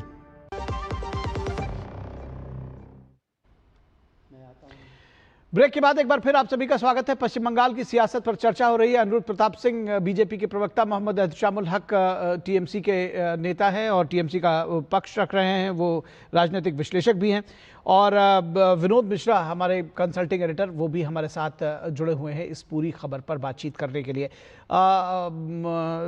मैं ये बात थोड़ा सा जो कही है एहतशामुल हक ने, उसका जवाब मैं चाहूँगा कि थोड़ा स्पष्ट करें अनिरुद्ध आप, इसलिए क्योंकि इनका बार बार ये कहना है कि चुनाव आयोग चुनाव लड़ रहा था, हमारी तो लड़ाई बीजेपी से नहीं चुनाव आयोग से थी। मैं इंटरप्ट करूंगा जी। उन्होंने जो बात कही है तेजवाल साहब ने, मैं थोड़ा सा अपडेट दे दूं उनको, क्योंकि हमारा रिपोर्टर अभी जुड़ना था, सौरभ दत्ता को जुड़ नहीं पाया है, तो मैं उनको थोड़ा सा अपडेट दे दूं। साहब आपने बहुत शानदार बात कही है, आपने जो बात कही है उस बात को तो मैं यहाँ से एहतराम करता हूँ और सलाम भी करता हूँ कि ये डेमोक्रेसी है, और डेमोक्रेसी में ये चीज़ें जो है इसको हर हार जीत के बाद इसका जो एक वेलकम होता है और जेस्चर होता है वही उसका इम्पोर्टेंट होता है।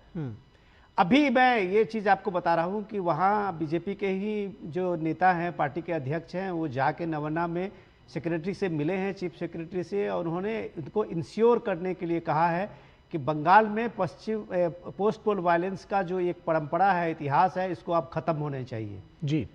डीजीपी का अभी आपने देखा होगा कि हमने उसका साउंड बाइट चलाया था, उन्होंने कहा कि हम किसी भी रंग को नहीं देखेंगे, हाँ। जहां भी किसी तरह की बातें होगी, और एक तरह से आप सोचिए कि उन्होंने पूरी तरह से 24/7 का उन्होंने हेल्पलाइन जारी किया है। जी। ये सब हो रहा है, ये हो रहा है। सवाल इसके इम्पोर्टेंट ये है जी कि टीएमसी के लोग जिस तरह से आपने देखा होगा कि ये पीएम मोदी ने जो कार्यकर्ताओं की मीटिंग हुई थी उसमें सीधे सीधे कहा था बदला नहीं, बदलाव की बात हम करेंगे, और ये बदलाव सबकी बात, बदलाव की बात होगी, सबके परिवर्तन का फायदा जो है डिविडेंड सबको मिलता है, ये आपने भी देखा होगा। लेकिन सवाल है जो जेस्चर आप ये देखिए कि शुभेंदु अधिकारी, जिसकी सबसे ज्यादा चर्चा है चीफ मिनिस्टर को लेके, भवानीपुर में इलेक्शन खत्म होने के बाद शुभेंदु अधिकारी को हम लोगों ने टीएमसी के वहां का जो कैंप था वहां पे कोको कोला और कोल्ड ड्रिंक पीते हुए देखा है।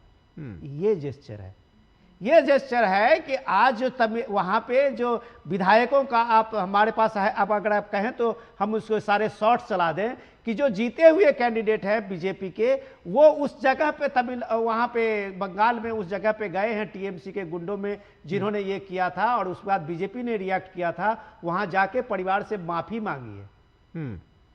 तो अगर आपको बीजेपी के जो लोग हैं इतने सेंसिटिविटी से इस चीज को दिखा रहे हैं कि मान लीजिए जहां जिस तरह की हुड़दंगी और जिस तरह की बातें हो रही है, वहां लीडरशिप इस बात के लिए तैयार है कि वो किसी भी हाल में इस साजिश को मानती है कि आप उसके रंग में भंग डालने की कोशिश कर रहे हैं, जो भी कोई कर रहे हैं। और यहां आपने पश्चिम बंगाल में देखा है, लेफ्ट के बाद से टीएमसी के इस 15 साल में, इताम साहब आपको हमसे ज्यादा याद है कि किस तरह का उत्पीड़न हुआ था, जगह जगह व्यक्ति देख देख के हुआ था। यही पश्चिम बंगाल है। और दूसरा चीज आपको आप जो आप बता रहे थे डेटा में, अनिरुद्ध जी के डेटा को करेक्ट कर रहे थे, मैं ये बताऊं कि ये पश्चिम बंगाल ही है सर। कांग्रेस पार्टी के 100% आप कहिए 2 सीट वो उसी मुस्लिम बेल्ट में मिला है, जिसमें आप मुस्लिम बेल्ट कहते हैं। मैं नहीं मानता, लेकिन आप कह रहे थे मुस्लिम बहुल इलाके में, उसी में कांग्रेस पार्टी को मिली है, उसी में सीपीएम को मिला है, उसी में हुमायूं कबीर की पार्टी को मिली है। 100% हैं ये सारे लोग। उसी में ममता बनर्जी के 86 सीट जो भी सीटें मिली है, उसमें 48 सीटें उसी इलाके में मिली है। ऐसा बंगाल आपने देखा होगा क्या? तो ये भी गौर करने की चीज है, और इस गौर करने की चीज है कि ये सबका साथ सबका विकास की बात जब पीएम मोदी करते हैं तो उसके मुख्य धारा में आने के लिए ये बंगाल की जीत ने एक रास्ता दिखाया। बिल्कुल, बंगाल जीत ने एक रास्ता दिखाया। अनिरुद्ध प्रताप सिंह जो आरोप लगातार ये लगा रहे हैं, कह रहे हैं कि हम चुनाव आयोग से लड़ रहे थे, मैं चाहता हूं कि एक बार आप अपनी तरफ से बताएं कि दरअसल चुनाव आयोग ने, आप सभी ने देखा है कि चुनाव आयोग ने तो न्यायिक अधिकारियों के बात सौंप दी थी। सीसीटीवी लगी होने की बात, एहतशामुल जी, ये बात कही जा रही कि सीसीटीवी कभी बंद नहीं हुए थे, और उसके बाद भी ये जो हठधर्मिता है, क्या ये कोई संदेश, कोई मैसेज पूरे देश में ममता बनर्जी देना चाहती है जिससे बीजेपी को अलर्ट रहना चाहिए? क्या आपको ऐसा लगता है? जी, एहतशामुल जी आ रहा हूं आपके पास, जवाब ले लूं पहले। निखिल जी, पूरे देश में चुनाव होता रहा है, हुआ भी है, ठीक है। बैलेट के जमाने में बैलेट चोरी कांग्रेस ने सबने किया होगा, लेकिन चाहे उत्तर प्रदेश समाजवादी पार्टी के साथ चुनाव हुआ, चाहे बसपा के साथ हो, चाहे कांग्रेस के साथ हो, चाहे तमिलनाडु के अंदर चुनाव, कहीं पेवर, आप लोग तो बहुत वरिष्ठ पत्रकार हर जगह आते जाते रहे हैं, आप ये बताइए कहीं के चुनाव में pre poll, post poll, during poll, duration poll, कहीं भी आपने इस तरीके की हिंसा देखी है? 2021 में 300 लोग पोस्ट पोल के बाद मार दिए जाते हैं। इस तरीके से आपने घृणा देखा, किस तरीके से रक्त चरित्र आपने बना के रख दिया कि तो लोगों को क्या लगेगा? तो चुनाव आयोग तो अपना काम कर रहा है। चुनाव आयोग को क्या काम है? सही वोटर होना चाहिए, उसको वोट डालने का अधिकार है, और उसके वोट को कोई रोके ना, और सही जगह पे जहां पे वो डालना चाहिए अपने अधिकार, वोट अधिकार का प्रयोग करे, उसका मौलिक अधिकार है। मौलिक अधिकार का हनन कौन कर रहा था? टीएमसी कर रहे थे, वामपंथ कर रहा था, कांग्रेस कर रहा था। वो कल्चर उन्होंने बना के रख दिया था। हिंसा जैसे होता है ना, एक पॉलिटिकल कल्चर पार्ट बन चुका था बंगाल के अंदर। चुनाव आयोग के ऊपर बिना वजह के आरोप लगा रहे हैं। आप अपने कर्मों से, अगर आपको 80 सीट के आसपास मिलती टीएमसी को, तो चुनाव आयोग चाहता तो और भी सीटें अगर इस तरीके से रहता। केरला के अंदर आप चुनाव जीत जाते हैं तो कुछ नहीं, तमिलनाडु के अंदर दूसरी पार्टी आती तब चुनाव आयोग नहीं है, वही एसआईआर तमिलनाडु के अंदर होता। आपने बंगाल का कल्चर, भाई आप अभी क्या कर रही हैं? आप वहां पे रिजाइन दे रही, नहीं दे रही ना, जबरदस्ती का केस क्रिएट कर। इनको लगता है एनार्किज्म, हिंसा, ये पॉलिटिक्स का पार्ट है। बिल्कुल ठीक बात है। एहतशामुल जी, आप कुछ कहना चाह रहे थे? देखिए, मैं कहना चाह रहा हूँ जिस हिसाब से अभी हमारे मैं इनसे कहना चाह रहा हूँ, हमारे सलाहकार संपादक जो हमारे बहुत अच्छे विनोद मिश्रा जी है, मैं उनसे कहना चाहता हूँ कि वो बहुत अच्छी बात कहे कि सबका साथ, सबका विकास, सबका प्रयास। हमारे आदरणीय प्रधानमंत्री नरेंद्र मोदी जी हमारे देश के प्रधानमंत्री है, पूरे कम्युनिटी के प्रधानमंत्री। तो मैं आप नेशनल टीवी जो समझिए हम समझते पूरा भारत देखता है, तो मैं आपसे पूछना चाहता हूं 294 विधानसभा में सबका साथ सबका विकास में क्या एक कोई मुसलमान नहीं था? कम से कम थोड़ा सा ये सवाल तो आप खुद करिए सर। जब आप एक वोट नहीं करेंगे असम से लेके बंगाल तक, सर ये सवाल का जवाब आप खुद देंगे हमसे ज्यादा। सर हमसे ज्यादा अनुभवी हैं आप, हमसे ज्यादा अनुभवी है, हमसे ज्यादा विद्वान भी हैं। की बात अनुभवी, देखिए बात क्या निकलती है तो दूर तक जाती है। नहीं, उनकी बात पूरी जान दीजिए। विनोद जी बात में जवाब दीजिएगा। एहतशामुल जी सवाल पूछिए। हाँ, हमारे आदरणीय प्रधानमंत्री देश के हर वर्ग के हैं, तो क्या वो सबका साथ बोलते हैं, सबका विकास बोलते हैं, लेकिन क्या कोई मुस्लिम कैंडिडेट उनके लिए नहीं हो पाया पश्चिम बंगाल में, जहां 40% मुस्लिम आबादी रहती है? तो अब यही सवाल अगर आपके लिए पूछा जाएगा कि भाई आप लोग यहाँ पे आपने क्यों इस तरह का तुष्टीकरण का नीति अपनाई, जिसकी वजह से सिर्फ तुष्टीकरण ही दिखता रहा? और आप देखिए ना, वो जो सारे डेटा बताते हैं कि जहां जहां मुस्लिम सीटें वोट थे वहां आप लोगों ने जीते हैं। और चुनाव जो है, चुनाव ठीक है, चुनाव चलिए इसका जवाब अनिरुद्ध प्रताप सिंह देंगे, ठीक है, इसका जवाब अनिरुद्ध प्रताप सिंह देंगे। लेकिन चुनाव में ये आप भी जानते हैं, आप तो राजनीतिक कार्यकर्ता हैं, कि जो जीतने वाला कैंडिडेट होता है उसको देते हैं। जी अनिरुद्ध जी, आप जवाब दीजिए इनका। देखिए, ये बड़ा इन्होंने ऐसा क्वेश्चन पूछा जिसका सही बात इनको खुद को आत्ममंथन करना चाहिए कि जो इन्होंने पूछा। अभी वहां पे आसाम में चुनाव होता है, लगभग 19 सीट में 18 जो कैंडिडेट होते हैं कांग्रेस के, मुस्लिम कैंडिडेट जीतते हैं। अभी विनोद जी ने बताया कि जितने भी चाहे कांग्रेस के हो, चाहे लेफ्ट के हो, चाहे उनके ममता बनर्जी के मैक्सिमम सीटें जो आती है वो मुस्लिम बेल्ट से सीट आती है। केरला के अंदर मुस्लिम लीग के साथ, तो जाहिर सी बात है भैया, आप अगर विजिबिलिटी लेके आओगे, आप वोट देने का प्रयास करोगे, सोचोगे, आपके मन में बदलाव आएगा। और आदरणीय मोदी जी ने आने के बाद में इतना ज्यादा कि आप बताइए, अलीगढ़ मुस्लिम यूनिवर्सिटी है, यहाँ पे जामिया मिलिया है, आपने कभी दलितों को आरक्षण देने की चर्चा की? कभी कभी आपने चर्चा किया? नहीं करते हैं। आप तो खुद डिस्क्रिमिनेट करके बैठे हुए हैं। आप वोट देना नहीं चाहते, आरक्षण देना नहीं चाहते अपनी यूनिवर्सिटी के अंदर, आप उसको स्टेटस लेके बैठे हुए हैं। आप बताइए, जामिया मिलिया इस्लामी में रिजर्वेशन देंगे दलितों को, या अलीगढ़ मुस्लिम यूनिवर्सिटी में देंगे आप दलितों का आरक्षण?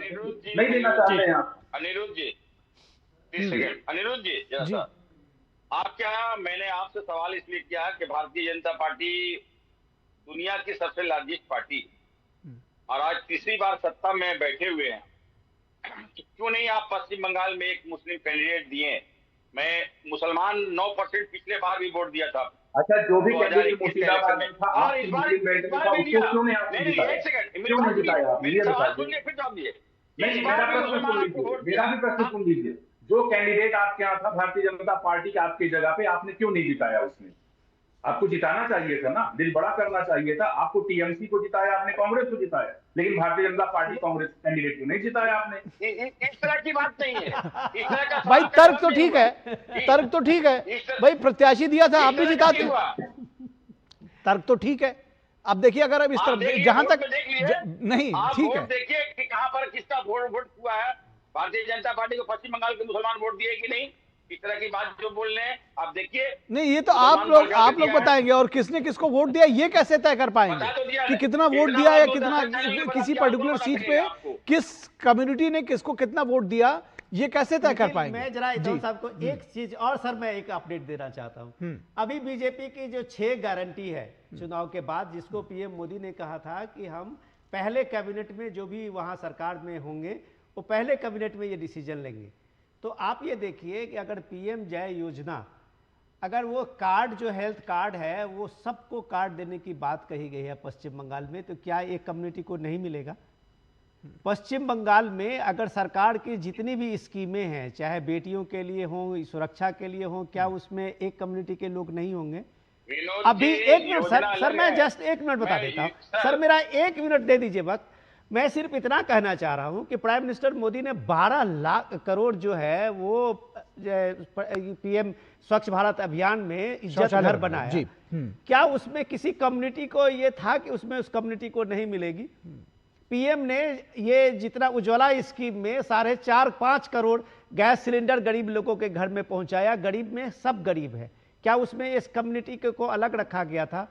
बिजली की योजना में दरअसल जी ठीक है विनोद जी, दरअसल ये है ना कि इसके पीछे सियासत देखी जाती है, और ये जो बांटने की, तुष्टीकरण की सियासत है, आपको ये लग रहा है? मैं चर्चा को विराम दूंगा, लेकिन एक बात मैं बता दूं कि तुष्टीकरण की सियासत यहीं से शुरू होती है कि आपने मुस्लिमों को क्यों नहीं दिया। भाई जीतने लायक नहीं थे उनके सामने तो नहीं दिया, आप उसको क्यों इस चश्मे से देख रहे हैं कि इस कम्युनिटी, पर्टिकुलर कम्युनिटी को दिया कि नहीं दिया? ठीक है, अगर जब हम जिस दिन ये देखना बंद कर देंगे उस दिन ये समझ में आएगा कि दरअसल तुष्टीकरण नहीं बल्कि विकास की बात कर रहे हैं। आप सभी लोगों का, एहतशामुल जी आपका भी, अनिरुद्ध जी आपका, विनोद जी आपका बहुत शुक्रिया हमारे साथ जुड़ने के लिए। रुकेंगे एक छोटे से ब्रेक के लिए, ब्रेक के बाद वापस लौटेंगे तो बात होगी तमिलनाडु की सियासी संग्राम में अब सरकार बनाने की कवायद।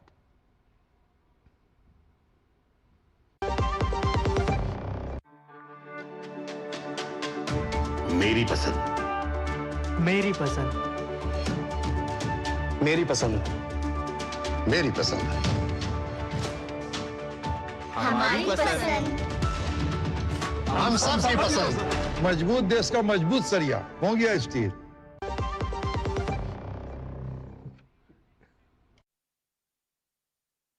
एक बार फिर से और बात करेंगे तमिलनाडु की सियासत की। तमिलनाडु का जो सियासी संग्राम है वो अपनी परिणति पर पहुंच चुका है। तमिलनाडु के सियासी संग्राम में सुपरस्टार विजय की पार्टी टीवी के बहुमत से थोड़ा दूर रहकर सबसे बड़ी पार्टी बनकर उभरी है। सरकार बनाने के लिए मैजिक नंबर 118 का है और टीवीके ने 108 सीटें जीती है और यही तमिलनाडु की सियासत का अभी सबसे बड़ा पेंच है।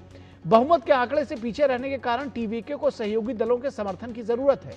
विजय आज राज्यपाल से मिलकर सरकार बनाने का दावा पेश कर रहे हैं, लेकिन ऐसा लगता है कि महज 5 सीटें जीतने वाली कांग्रेस को यह स्थिति आपदा में अवसर की तरह लग रही है। कांग्रेस को सत्ता में भागीदारी के लिए यह सुनहरा मौका लग रहा है। यही वजह है कि कांग्रेस ने टीवीके को समर्थन देने का फैसला लिया है। खबर है कि कांग्रेस ने समर्थन के बदले सत्ता में हिस्सेदारी की शर्त रखी है। चर्चाएं आम है कि कांग्रेस कैबिनेट में जगह चाहती है और इसी शर्त पर समर्थन दिया गया है। कांग्रेस ने यह भी संकेत दिया है कि गठबंधन में सांप्रदायिक ताकतों को शामिल नहीं किया जाना चाहिए, लेकिन डीएमके से दूरी बनाने के कांग्रेस के फैसले ने सियासी हलचल तेज कर दी है। खबर है कि इस फैसले को लेकर प्रदेश कांग्रेस के भीतर भी मतभेद उभर रहे हैं। पार्टी का एक धड़ा डीएमके के साथ वर्षों पुराने गठबंधन को न तोड़ने की सलाह दे रहा है, ताकि आम लोगों के सामने कांग्रेस का स्वच्छ चेहरा बना रहे। ऐसे नेताओं का मानना है कि राजनीति में गठबंधन केवल गणित से नहीं बल्कि विश्वास का भी सवाल होता है। जनता सब देखती है, सब समझती है, लेकिन यह भी सच है कि कांग्रेस में आलाकमान के फैसले के आगे किसी और की नहीं चलती। तो यह फैसला अगर आलाकमान ने ले लिया है तो जो उन्होंने चाहा है वही होगा। वहीं कांग्रेस पार्टी के इस पैंतरे पर डीएमके खुद को ठगा हुआ महसूस कर रही है। डीएमके ने कांग्रेस पर गठबंधन तोड़ने और पीठ में छुरा घोंपने का आरोप लगाया है। डीएमके प्रवक्ता सर्वनन अन्नादुरई ने कांग्रेस के इस कदम को घोर अवसरवाद की राजनीति बताया और कहा कि डीएमके ने मुश्किल समय में कांग्रेस का साथ दिया, लेकिन फिर भी कांग्रेस ने उन्हें छोड़ दिया। कांग्रेस के इस कदम से राष्ट्रीय स्तर पर विपक्षी गठबंधन यानी इंडी ब्लॉक की एकता पर भी सवाल खड़े हो गए हैं। जाहिर है कांग्रेस का यह पैंतरा यह दिखाता है कि कांग्रेस येन केन प्रकारेण सत्ता हासिल करने के लिए व्याकुल नजर आ रही है। कांग्रेस के इस स्टैंड से तमिलनाडु की सियासत में नई खींचतान शुरू हो गई है, लेकिन दिलचस्प तथ्य यह भी है कि कांग्रेस के समर्थन के बावजूद टीवीके सत्ता तक पहुंचती नहीं दिखती है और ऐसे में बताया जा रहा है कि टीवीके की ओर से एआईएडीएमके से भी समर्थन लेने की कोशिशें जारी हैं। चर्चा तो यह भी है कि एआईएडीएमके के अंदर इस मुद्दे पर एक राय नहीं है और पार्टी के भीतर इसे लेकर अभी एक राय बनानी बाकी है।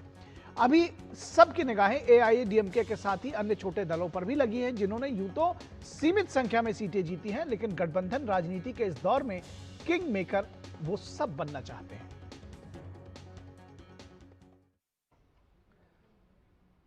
तो डीएमके नेता सर्वनन अन्नादुरई ने कांग्रेस द्वारा टीवीके को समर्थन देने के फैसले पर तीखी प्रतिक्रिया दी है। क्या कुछ कहा उन्होंने, आइए आपको सुनाते हैं। This is a foolhardy decision by the Congress, which is likely to send ripples across the country in the sense that there are other alliance partners.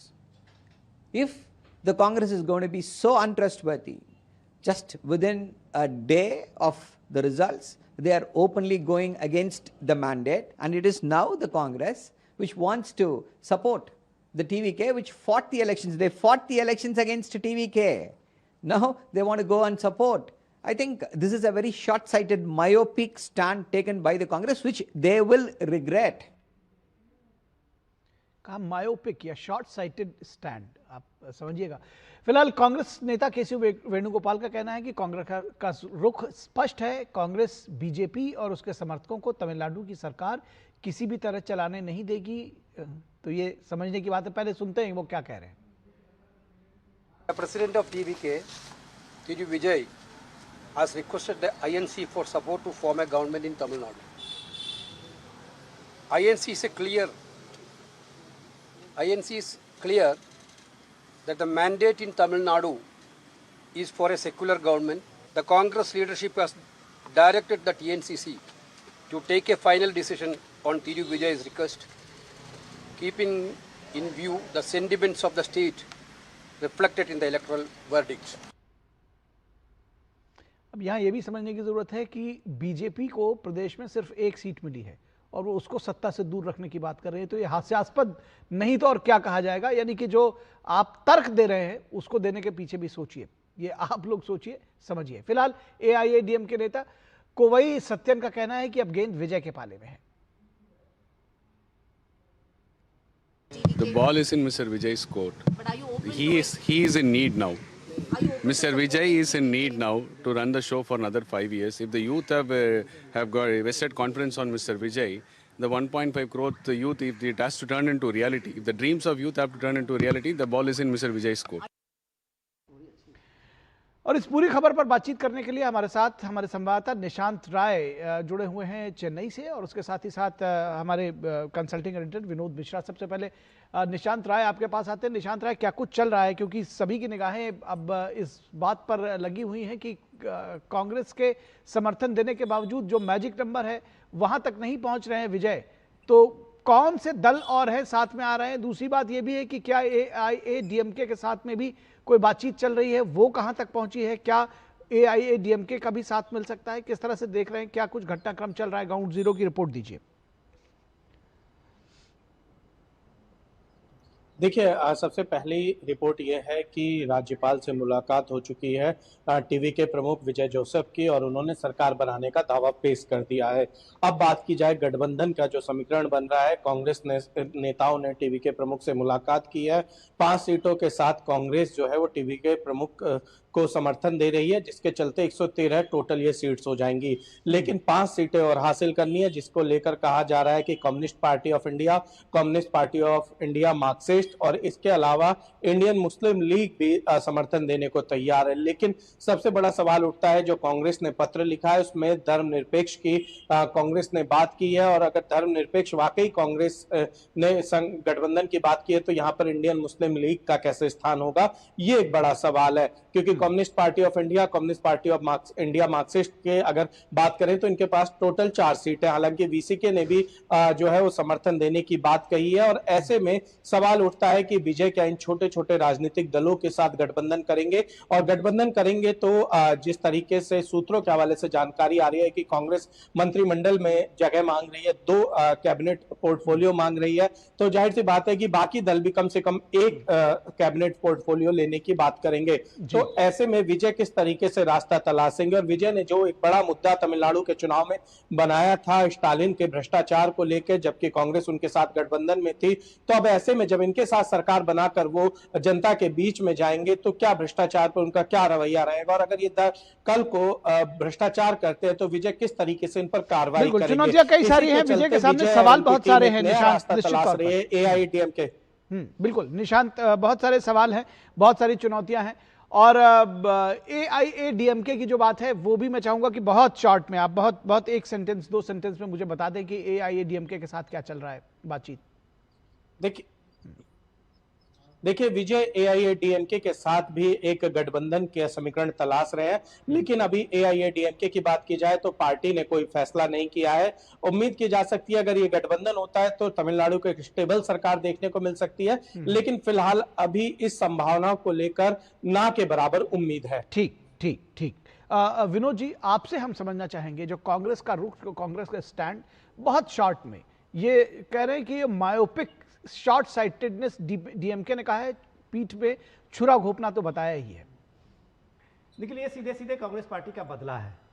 आपने देखा होगा कि सीट शेयरिंग से लेके कांग्रेस पार्टी का जो लगातार इंडिया गठबंधन है, उसमें ये गठबंधन में कांग्रेस पार्टी के खुद राहुल गांधी भी एक भी मंच शेयर नहीं किया था। आप खुद तमिलनाडु में थे उस समय में, एक भी मंच स्टालिन के साथ उन्होंने शेयर नहीं किया था। रही बात कि उनका जो कैबिनेट का अपना एक सपना है वो इसलिए है निखिल कि इसमें एक बहुत डीप थिंकिंग है पार्टी में कि जब तक आप रीजनल में वहाँ सरकार में शामिल नहीं होंगे, रीजन में अपना प्रभाव नहीं दिखाएंगे, तब तक आप दिल्ली में कुछ नहीं कर सकते हैं।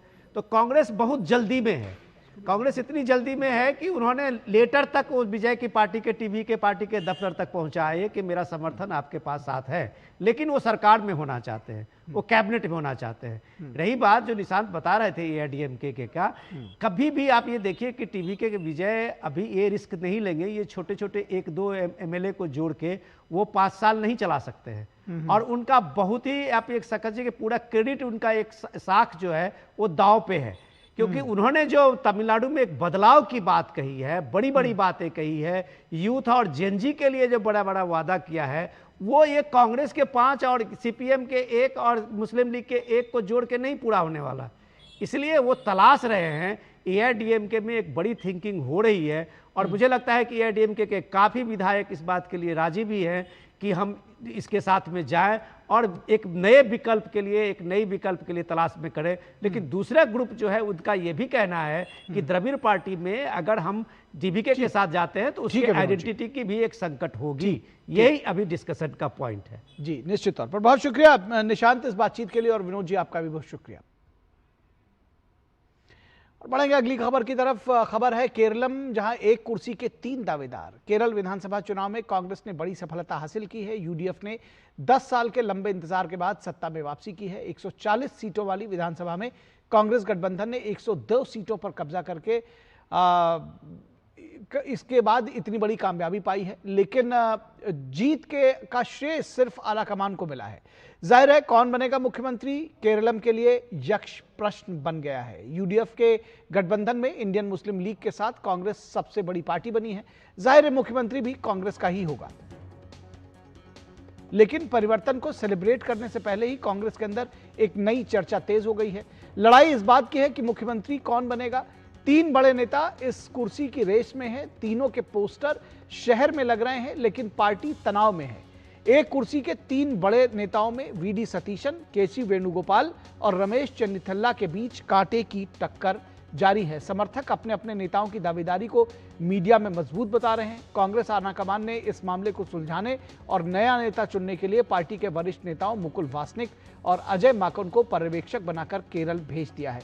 इस पूरी खबर पर बातचीत करने के लिए हमारे साथ हमारे संवाददाता जुड़े हुए हैं। तिरुवनंतपुरम से सीधे रुख करेंगे, उनका विवेक के पास चलेंगे और जानने की कोशिश करेंगे कि दरअसल केरल की सियासत में क्या कुछ चल रहा है। हमारे साथ विवेक नारायण जुड़े हुए हैं। विवेक, एक कुर्सी 3 दावेदार, एक अनार 100 बीमार हमने सुना था, लेकिन यहाँ पर एक कुर्सी के 3 दावेदार और आला कमान मुश्किल में है, क्योंकि आला कमान ये भी चाहता है कि हम अपना व्यक्ति बैठाएं, लेकिन इस पूरे चुनाव के दौरान जिसने संगठन में मेहनत से काम किया, जो लोगों के बीच में रहे, उनकी भी अपनी दावेदारी है।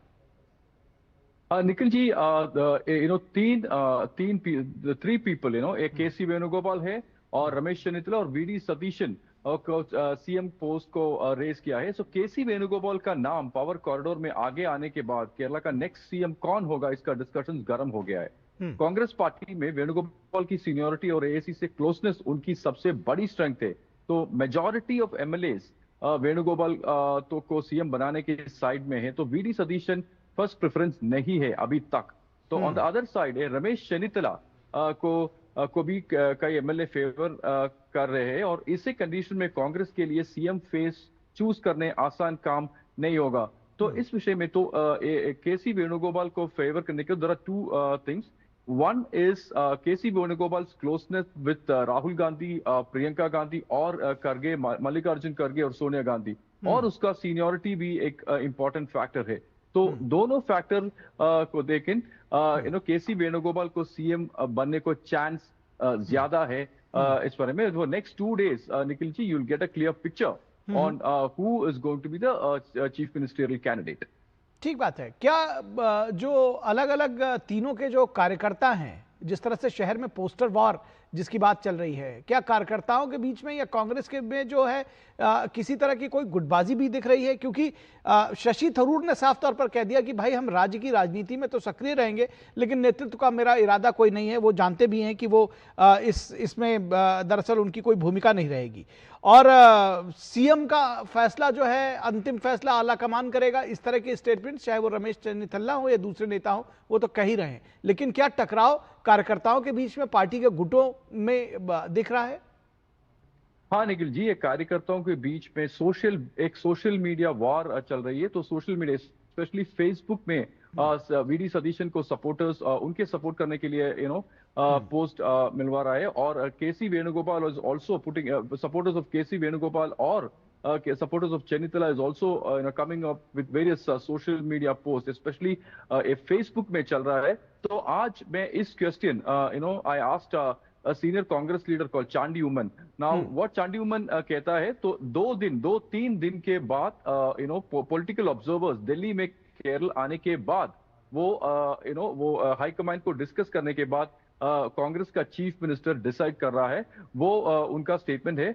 तो मोस्ट चांसेस, अभी तक मोस्ट चांसेस केसी वेणुगोपाल के है, बिकॉज उसका closeness with the AICC chief और उसको सीनियोरिटी, बिकॉज वो कांग्रेस में पिछले 30 वर्षों में 30 इयर्स कांग्रेस में है, तो उस कारण में केसी वेणुगोपाल का चांसेस बहुत ज्यादा है। जी केसी वेणुगोपाल का चांस ज्यादा है, लेकिन फिलहाल ये अंतिम फैसला आला कमान को करना है। बहुत शुक्रिया विवेक इस तमाम बातचीत और जानकारी के लिए। तो इस वक्त के आज के अंक में बस इतना ही। हमारी पूरी टीम को दीजिए इजाजत। नमस्कार।